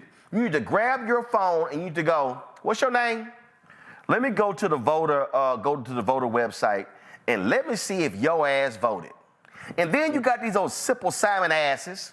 I had a dumbass actually post, so send me an email or something. I ain't voting until nothing changed. And I was like, That's gonna change. You do know that right now, you got all these folks who were hollering Genocide Joe and Genocide Kamala, who now are mad because Trump says, oh, we gonna gut Gaza. So what? Y'all thought he was going to be better than her? Hold on, Joy. I'm like, y'all thought he was going to be better? Again, this is what we mean by election have consequences. This is what we mean when I say there are no perfect candidates. But what I will say, if you sat your ass on the couch and checked out, and I know everybody, see, I'm about to go there because people are trying to get me to stop cussing. I'm just going to go ahead and say, shut the hell up. But I really want to say something else. But Daniel, my philosophy is very simple. If you don't vote, shut the hell up. Yeah, and here's the thing. We have to understand, and I'll start off with the party. we got to build a bench, and we have to make sure we place an emphasis on down ballot candidates. We have done a horrendous job from dog catcher to school board to county commissioner. Those are the positions we got to start at, because these decisions are being made and they're impacting our community. And we've got to target young people where they are and at an earlier age. But to your point, Roland, you're absolutely right. I've got folks from every community, from the Muslim community that was upset at what the Democrats did or didn't do in their opinion. We all saw the atrocities and the challenges that were happening between Palestine and Israel. We saw that. We said that. And to your point, there are no perfect candidates, but the challenge is individuals feel that their protest vote and not going to the polls or staying at home makes them less complicit. And then those are the very individuals. You know, I saw, unfortunately, the other day, a Venezuelan woman in Florida who made mention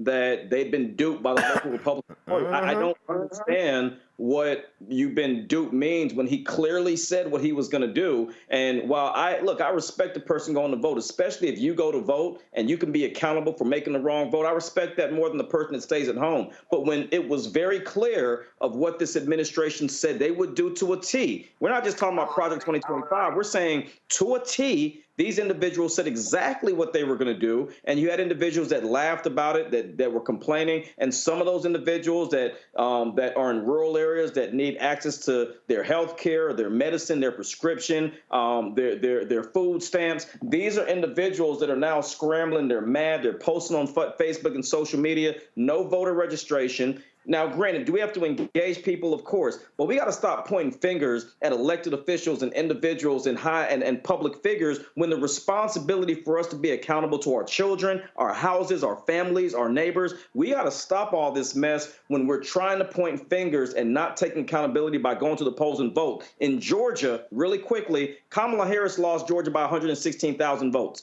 We have over 750,000 registered inactive voters in the state of Georgia, and over 2/3 of those voters are of African-American descent. Black and brown voters that are not going to the polls for whatever reason, we could have won the state of Georgia 5 times over if those individuals came to vote. And so that's a problem.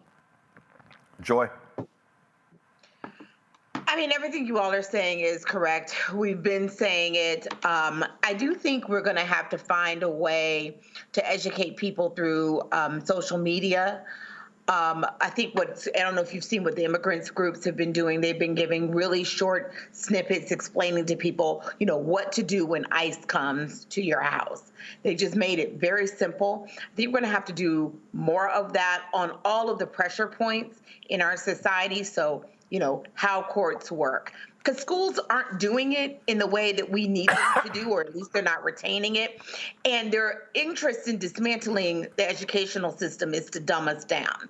I think that also if you are a leader, Roland, last week when you were talking about how our leaders are sort of failing us in this moment because they're not out showing their work, talking about what they're doing on a daily basis. You know, as frustrating as people were at Governor Cuomo during the pandemic, he provided a counterbalance to Trump. He came out and he educated people every day on what he was doing, what was working, and he got questions, right? So we're going to have to find a way of doing those things on a regular basis for the average American citizen, making up for the fact that some of them either don't have time or just genuinely don't know. I also think we're in the middle of a cult situation. We have some people in our country who are almost attracted to this cult figure and Donald Trump. And so that's a different story. But the people who I think will be turned off by him, who feel like what he's doing is overreach, we have an opportunity to lead them as well as the undermajority, that's what I call us, right, who didn't win this time. When we combine the two, we can have a winning majority. So I'd like to see us be more aggressive about our educating the public on the moment we're in right now. So that's what I'd like to see. And frankly, it's a culture battle that we're in the midst of that we need to engage in. Yeah, but look. All we can do is all we can do when it comes to informing, educating, and all of that. But I'm telling you right now, I'm just not going to play games with this. I'm not interested in dancing around this with folks. I'm not interested in playing in these games. I'm just not interested in any of this. I'm just, because some folk got to be checked. Some people got to be called out, and it's just a lot of our folk who don't want to be checked on it. And I'm like, yo, I'm just letting you know, I'm gonna do that because I just don't have the patience to listen to people continue to complain, and then when you are trying to educate, trying to get them to understand what is at stake, then folks are like, oh, well, I'm sorry, oh, I ain't realized that. And that's why, in the video that I posted, I talked about, and I said, I'm tired of the MJ LeBron GOAT conversations. Mm-hmm. I don't give a shit about Kendrick and Drake. I don't. We expend significant energy on bullshit. Mm-hmm. We just got to go ahead and be honest about it. We spend a lot of time, energy, and on bullshit that's meaningless. And I'm like, somebody got to say it. I think we got to go back to the old school way of really touching people. Like, we're using social media sites that are owned by people that don't have our best interests at heart. So, right, and then when we push a black-owned app like Fanbase, I got Negroes. Well, it's clunky. It don't work as good as Twitter. And I'm like, oh, but Twitter and Facebook had more than $1 billion invested in development of the app. Fanbase is at 10 million. It ain't gonna operate the same. And again, what we do is the moment.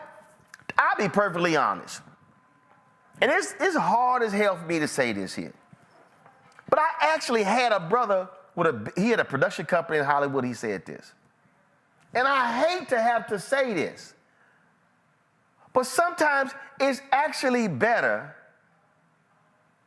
for somebody black never to say it's black owned. Mm-hmm. Because the standard, we literally, too many of us literally love white ice. And we think it's way colder than black. We just got to go ahead and put it out there. Yeah. Too many. I had a brother, a prominent entertainer, text me. See, he sent me a DM. This was like this during the show. Sent me a DM. I just see he responded. Because again, that clip, and I'm trying to get Keenan to find which video that was in so I can actually play the extended version. Because people are commenting on the 1 minute, but they need to see the extended version.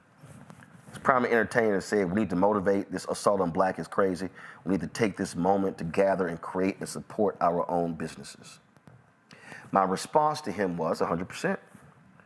I said, but it also means reprogramming our minds. It means reprogramming black minds. We have to reprogram black people. And I have said this on so many occasions, but my God, I need black people to have to come to the realization. That's right. That white supremacy was so powerful and so potent and so destructive that what it did from the inception that continues today is that white supremacy put into our minds black self-hate. Mm-hmm. And black self-hate is promoted and promulgated When we say, well, you know it's a black shop. Well, you know it's a black-owned company. Well, I tried to hire a black electrician once. And we'll go through 4 or 5 white electricians. We walk in and we have a standard for a black business that we never have for white businesses. We'll walk into a black restaurant or a black store. Can I get a hookup? We ain't never asked Walmart and Target for a hookup. We ain't never said to the manager at Target, yo, can I get 3 of these for 20? No, they're gonna tell you, take that QR code, put it under that damn scanner, and what pops up, that's what your ass gonna pay. We ain't gonna do that with black-owned businesses. See, we just gotta put it out here. I keep seeing all these folks, man, we gotta support black-owned businesses. Okay, who do you patronize right now?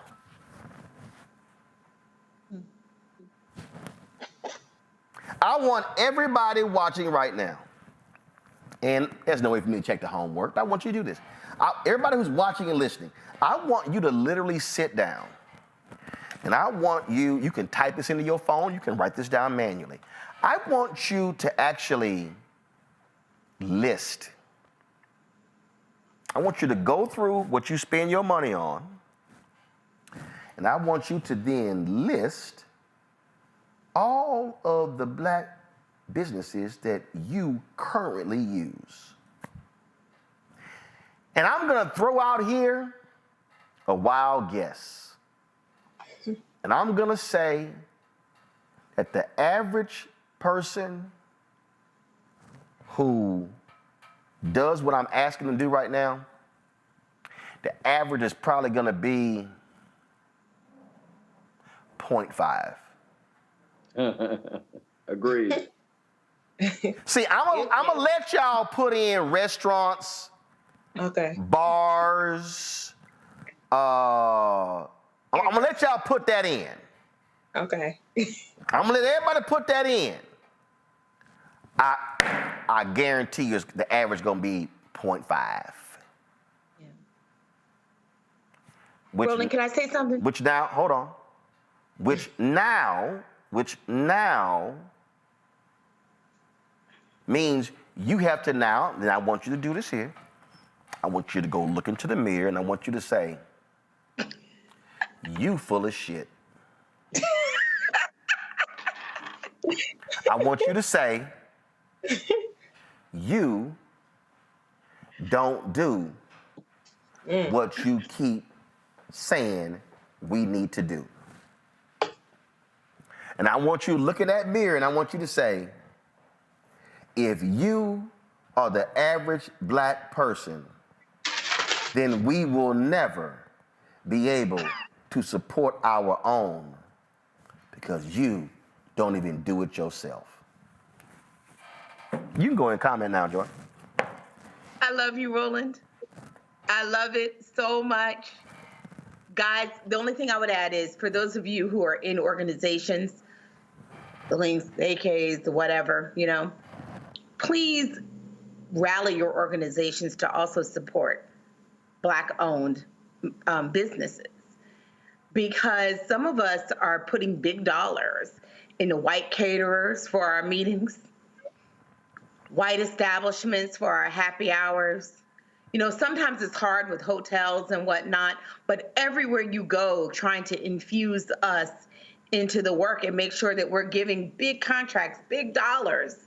And I've had to check myself on that. So, I'm putting the, I always have my mirror on here. I'm putting it up to my own face and saying that I don't always do it myself. And I think we have to write it down and tell each other, Please use us. And if you find a Black-owned business that doesn't meet your standards, go to another Black-owned business, because there is a deep bench of Black-owned businesses. That's something we do too. We'll go through 4 or 5 white people. And if it doesn't work out, we'll just go to another one. But when it's us, we have one bad experience. And it's not just that person that turns us off. It's, all other Black vendors, which is ridiculous. And you can also go to a vendor and say, this is what would help me improve for next time so that you can keep my business. Because everything Roland's saying is correct. Hey, Roland, and to add to that really quickly, I live 35 minutes north of downtown Atlanta area. I drove in the other day. I just wanted some seafood. And Killer Mike and T.I. opened up a seafood restaurant here in Atlanta. I drove the 35 minutes to make sure I spent my money with these two brothers who are not just doing music, but are entrepreneurs. And I think it's important. It's going to take a little bit more gas in your car to drive a little bit further. Sometimes it's going to take the sacrifice to go online and order from the brothers over at Actively Black. You might have to wait a couple of weeks, but we got to start making some tough decisions with our pocketbooks. And one area we don't talk about enough are nonprofit organizations or shows like yours that need the support every day. And nonprofits who are depending on federal grants. We talked all about these federal executive orders cutting things. A lot of these Black-owned and Black and brown organizations that are fighting climate justice, they're fighting for environmental justice, fighting to keep healthcare in rural areas. They're losing their. Oh, I think Daniel froze. Daniel froze. Zabor, I'm gonna go to you, then we'll come back to Daniel. Well, I just joined fan base. So, I mean, you impacted one person. I know it was Black owned. So it's like we got to get our community to know these things that are Black owned. I've been thinking all week, like, how do we organize? How do we get together if everything we do and the convenience that we've accepted from these white companies are what we're using? How do we get away from those? So first thing is knowing that they Black owned, knowing that there are social media platforms and tech platforms that we do got to be real with ourselves when we're just full of it and we know we full of it, but we not saying it and we look like we doing something, but we really ain't doing nothing because we're not. Okay, I committed to not buying from Target, but what about every other area of your life where you're going to, now I'm going to Giant or wherever I'm going to get my items from, but I'm still buying the white items in those places. So even with what Pastor Brian is saying right now and going to that Target, they are having platforms that show you where Black-owned products are. So it just got me thinking, like, the more we have conversations like this, yeah, it may not look like we really are making headway, but we got to do something. We got to start somewhere. So this is a good place to start. It's to be aware, to make sure we are letting the other people that are like us, let them know to be aware and get everybody on the same page, or at least close to a similar page. Daniel, go ahead. Yeah, no, I was just saying, outside of driving in and seeing and supporting communities and doing the work is philanthropy. I mean, I ran a federal program and billions of dollars came out of our region, Region 4 and the EPA, to support HBCUs, to support underserved communities and organizations like Harambe House here in Georgia. And these organizations aren't going to get those federal grants. These organizations fight for food security in areas that have food deserts. They fight for our public health. They fight for economic justice, economic rights, and they fight for entrepreneurs. And we need to support them. We need to support platforms like yours, and we need to support these foundations that have traditionally benefited from federal grants. And with these executive orders, we're going to see a lot of frontline community organizations that are actually doing the work have to shut their doors because they can't meet payroll. Those are the organizations you're going to have to dig in your pocket and, find some money and some resources to make sure they can stay open. And we got to support the organizations. You mentioned the brothers from Earn Your Leisure, brothers over at Actively Black. These are organizations and individuals that we can support by buying their products, going to their seminars, doing whatever we can. But if we don't circulate the Black dollar more than that 0.5 time that you estimated, which actually is accurate, our dollar isn't even circulating in our communities one whole time versus the Jewish community where it circulates 13 times, the Hispanic community where it circulates 6 times. These are issues we have to deal with. We can't blame anyone for not spending money in our communities and supporting our organizations. So I'm just going to give y'all just an example real quick before I go to break, and then we can close the show out. I was in Montgomery. I had to give a speech at Alabama State. This was October. So I flew in. I did my show, and I wanted to make sure that I supported Black-owned restaurant. Now I could have stopped anywhere. I could have stopped anywhere to eat, but and this is the point I'm making. I was being intentional. Mm-hmm. So we pack up. We pack up with the show. One of the folks called ahead, and and by the time I got to the restaurant, the kitchen was closed. So I was like, damn. I said, okay. All right, so is there another place I can go to?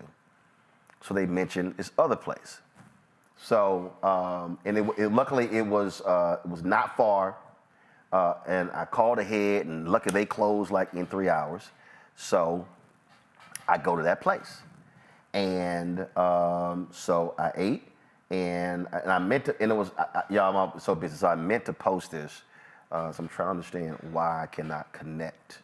So I'm trying to see what's going on here with I'm trying to connect to our, okay, why is it not connecting? Okay, I'm gonna try another device. So let's see if this connects. Nope, something's wrong. Okay, so I'm gonna do this here. Control room, I'm gonna send y'all this photo, and I want y'all to pull this up on your end. I was gonna, for some reason, our Roku device, so I can't screen share, so that's why I can't send it to you right now. So I'm gonna send y'all this, put this, y'all pull up GroupMe, so y'all can grab this. So the place is called 48 Flavors. So y'all go ahead and grab it out of GroupMe, then y'all pull up on y'all end. So I'm not sure what's going on over here. So it's called 48 Flavors, and they had unbelievable chicken wings. And they had fried, they had baked, they had different, fantastic. So that's what I ate. And the thing there, and was, again, I was intentional.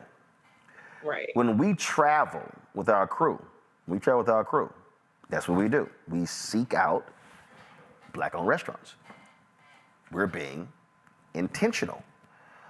So if you're in Montgomery, guys, let me know when y'all have the photo. I want y'all to go there because, again, this is what happens when you have to be intentional in your actions.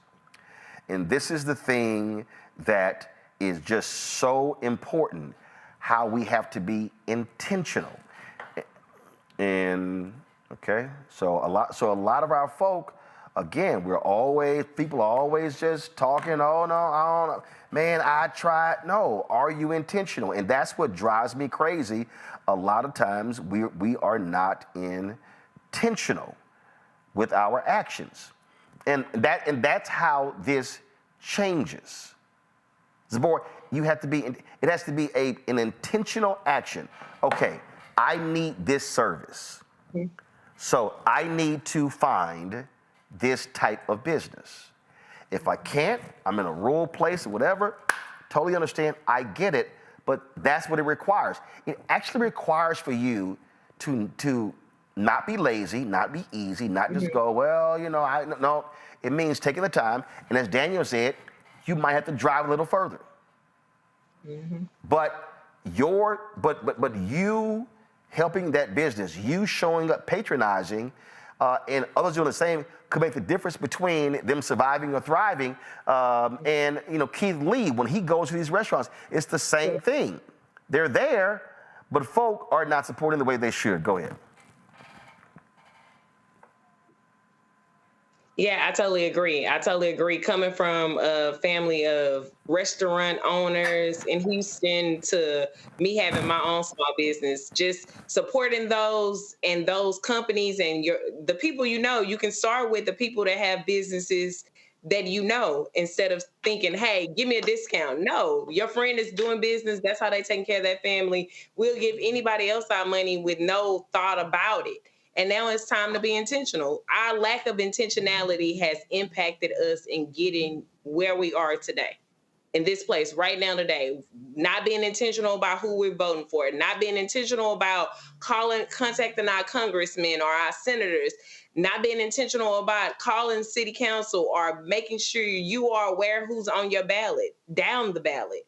We have to be intentional about every aspect of our lives and not take for granted the generations and generations and sacrifices that our ancestors made for us. So I totally agree with you. It's time to be intentional, and it's time for everybody to know, like, you holding your friends accountable. Like you said, we got to call some people in that's not doing what they need to do.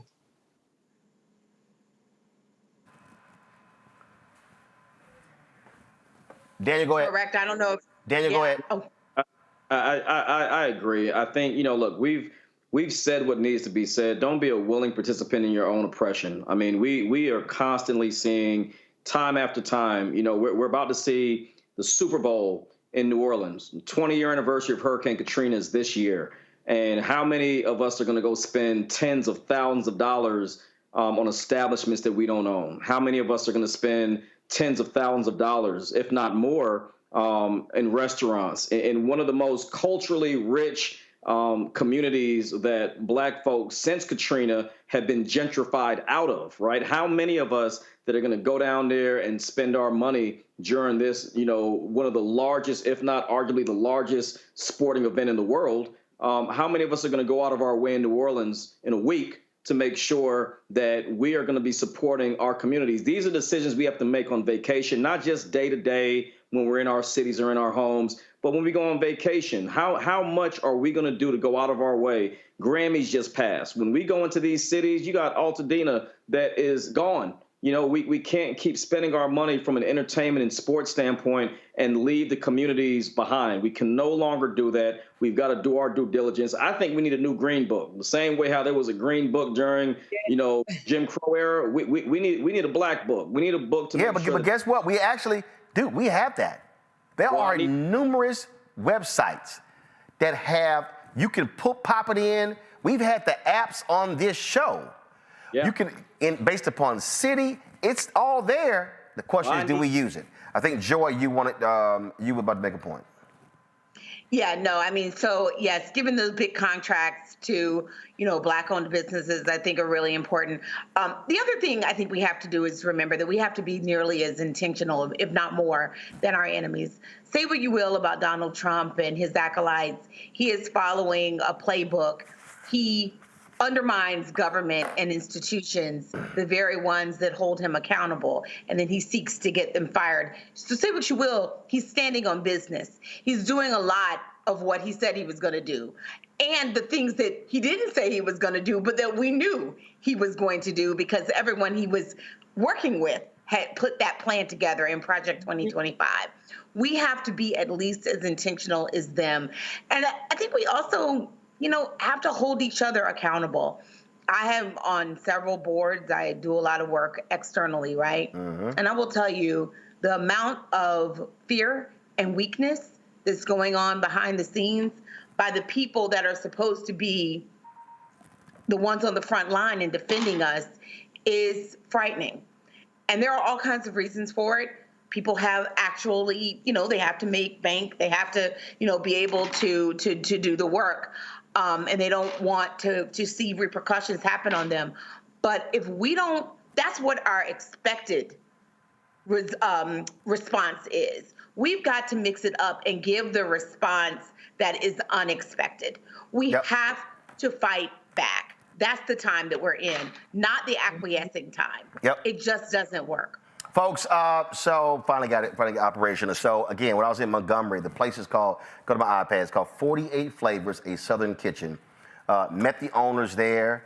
It was absolutely great. Yes, I paid for my food. So again, we got to also be willing to pay, okay? But the food was great, had a great time. When I was in Detroit, I went by this place and I was told that, hey, that, have a lot of downtime, not a lot of patrons. But if y'all are in Detroit, you should go by Ivy Detroit Kitchen and Cocktails. Ivy Detroit Kitchen and Cocktails.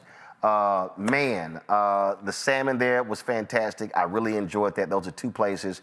But again, I'm talking about, you should be thinking about restaurants. You should be thinking about supplies. You should be thinking about, again, electrician. I mean, different work that IT professionals. If you're talking about having a business and you need your internet installed, your firewalls, whatever. But we have to be intentional with our actions. We can't just keep saying it. We actually have to do it. Joy, Daniel, I appreciate all, I appreciate all of y'all been on the show. So many important things we talk about. So thank you so very much for being with us because the conversations that we just had, I'm telling y'all know. You pull the panel back up. I'm telling you right now, y'all know they ain't being had. The conversations ain't being had at CNN, MSNBC. Not even close. Somebody said something on Twitter, and I responded to them. I said, people have to understand when you're watching these networks, they focus on the process of politics, not the people impacted by politics. And so that's the difference, which is why also supporting the show is important. So again, Zipporah, Daniel, Joy, thanks a lot. Folks, we make it clear what we do. We're very intentional in what we do. We focus on who we focus on and why we focus on it. And do understand, and I know some of y'all already know this, but I literally don't give a damn about haters. I don't. And y'all know I'm gonna go ahead and clap back anytime somebody say something. Anytime somebody say something. And I just want us to understand, literally, we just got just some clueless folks out here. So the folks at EYL posted our thing, and so this fool posted, oh my God, oh my God, not Roland. I will not watch it tonight. I guess I got to find something else to watch. And y'all know me, I ain't got a problem clapping back. I said, that means you choose to be ignorant and uneducated. And then some other fool goes, don't include me in your state of black people because I work for a living and my family and I are doing great, thriving, vacationing all over the world and not sitting home complaining. Okay, Andre Roundtree, since I got a little time, here's why your comment is stupid. It's called the state of Black America. It didn't say it's the state of Black Americans who are not doing great, who can't vacation, and who don't have a job. See how stupid you sound? And also, when we see the state of Black America, that's called a collective, not use an individual. So yeah, then you had this other fool this week, he gonna spew that victimhood mindset. And I said, come on, move, come on, let's go, pull it up. I said, no, dumbass, I break down politics and money, but you may be too broke to understand. Yep, I said it. Then this Carter in the city goes, the head bootlicker, Uncle Roland. I said, not like an idiot commenting. And then, let's see here. Then people say, hey, let's go, great selection. Roland is on top of everything going on right now. And then you had some other people who were commenting, different stuff like that. And then, the biggest clown on the plantation. I know he speaks from a lot of people's point of view, so I'm curious to see his song and dance he got playing right now. Who is that talking? Oh, somebody with just 2 posts, 10_5 Scott. Is that you? Yep, I showed your face, but you sound really dumb with your plantation talk. Then, of course, I had this fool right here. Boule Martin is probably the worst person to speak on the state of Black America. And I was like, that's interesting here. And look at him, we run a real business in real life, but hope to grow this too. We'll take your comments as inspiration. Yeah, we stand by what we said. When I stand by what I said too, I said, you also claim to be a news and media website, but you produce 0 news and have no website. All you do is post the content of others. And so I'll go ahead and show you SF Black Wealth. How do you have a news and media website, but it ain't on there? See, this is what I want y'all to understand. You got people who love to trash other folk, but they're not actually trying to do anything themselves. They're not trying to sit here and push people to be their best self. They're not trying to sit here and celebrate other black-owned businesses. All they do is complain. And yeah, you got bots and trolls, but do understand, as my man Chris Paul, comedian, say, he used to call me a Twitter sniper. I'm a smack you. Oh yeah. I'm gonna sit here and smack you. Kanan dropped a video in. Guys, see if y'all can grab the video he dropped in the folder. Yeah, and I'm gonna call him out. And see, for the people, if you don't like what I have to say, I don't care. Oh man, you on the plantation. No, I'm not. But any black person who uses plantation language, you're the one who is the slave. It's you. So people gonna do what they do. And I'm gonna tell you right now, we're gonna do what we do. And for all y'all who sitting here love running y'all mouths and we ain't this, we ain't that, all right, build your own. Let me know how it goes.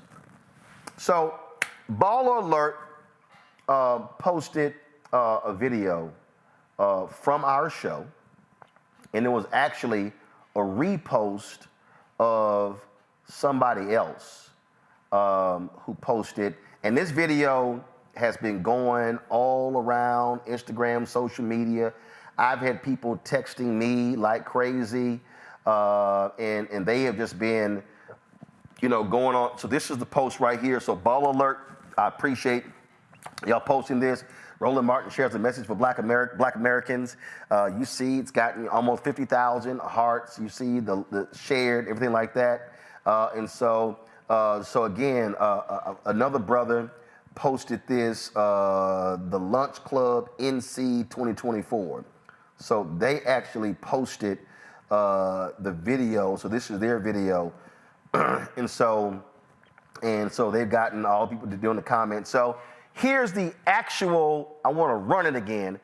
This is in full what I said. This was just a 1 minute video, but I think you need to hear the context. Go. We do not understand that the executive orders that have been issued this week, the attacks on affirmative action in colleges and admissions, they are getting rid of programs, scholarship programs. They're getting rid of internship programs. They're getting rid of access. What this is about is the complete attack. And this is the goal of exactly what they did in 1877. This is no different than when the white racists in Mississippi convened the Constitutional Convention in 1890. And they said, we cannot let these niggas keep voting. Oh, I know, I'm sorry. Supreme Court Justice John Roberts, he doesn't use that language, but it's essentially what they did when they gutted Section 4 of the Voting Rights Act. The attacks on Section 2 of the Voting Rights Act. Do understand, right now, you have at least 4 Supreme Court justices who would love to completely get rid of the 1964 Civil Rights Act. And why this is important is because the 1964 Civil Rights Act is the enforcement mechanism that has led to all of these changes for Black America since that period. So what they understand, if we assault the 1964 Civil Rights Act and get rid of that, and then we completely get rid of the 1965 Voting Rights Act, what we have effectively done is gutted Black leadership and African Americans from being able to take advantage of what happens in this country. So while a lot of y'all are bullshitting around on whether you can be on fucking TikTok,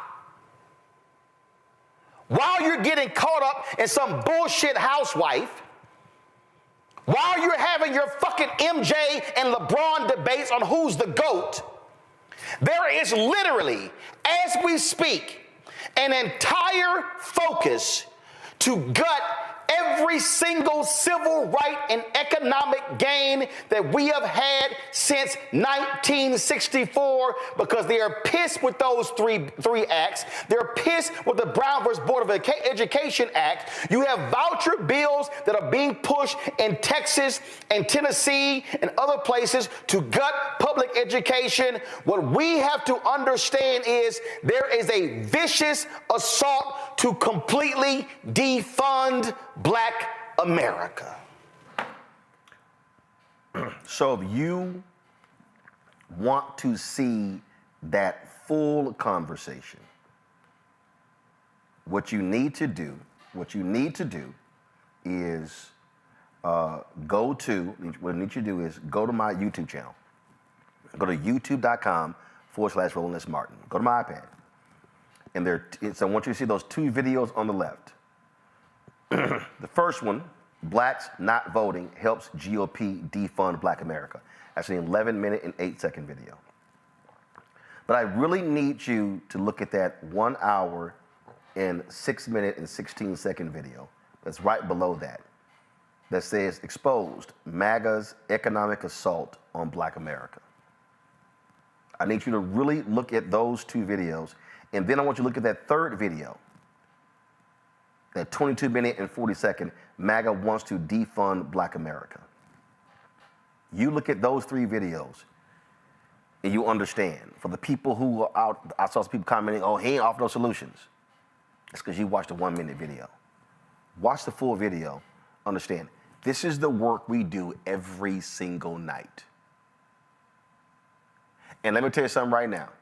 I will put this show up against any so-called new black media show. That's probably not a real show. Any legacy media, because I know for a fact what we do here every night, nobody else in black-owned media is doing. This is why we do what we do. Support what we do. If you sent that clip around and you shared it and you reposted it, well then support economically so you can have more of that every single night. Not just my show, but the other 4 shows on the Black Star Network. Cash App, use the QR code from Stripe. Here it is right here. Go to theblackstarnetwork.com to see it as well. You can see your check and money order, P.O. Box 57196, Washington, D.C., 20037-0196. PayPal's R Martin Unfiltered. Venmo is RM Unfiltered. Zelle, Roland at RolandSMartin.com. Roland at RolandMartinUnfiltered.com. Download the Black Star Network app, Apple phone, Android phone, Apple TV, Android TV, Roku, Amazon Fire TV, Xbox One, Samsung Smart TV. Get our Roland Martin Unfiltered Black Star Network merchandise, including our 2 new shirts, hashtag We Tried to Tell You, FAFO 2025, and Don't Blame Me, I Voted for the Black Woman. Go to rolandmartin.creator-spring.com or go to theblackstarnetwork.com. And be sure to get my book, White Fear, How the Browning of America is Making White Folks Lose Their Minds. Get the audio version I read on Audible. Folks, and don't forget, we want you to download the app Fanbase. We want you to invest, if you can, invest in Fanbase to hit that $17 million raise that Isaac Hayes III and the folks are trying to do by going to startengine.com/Fanbase. I'll see y'all tomorrow, folks. Holla! Black Star Network is here. Oh, no punch! I'm real revolutionary right now. Thank you for being the voice of Black America. All momentum we have now, we have to keep this going. The video looks phenomenal. See, there's a difference between Black Star Network and black-owned media and something like CNN. You can't be black-owned media and be scared. It's time to be smart. Bring your eyeballs home. You dig?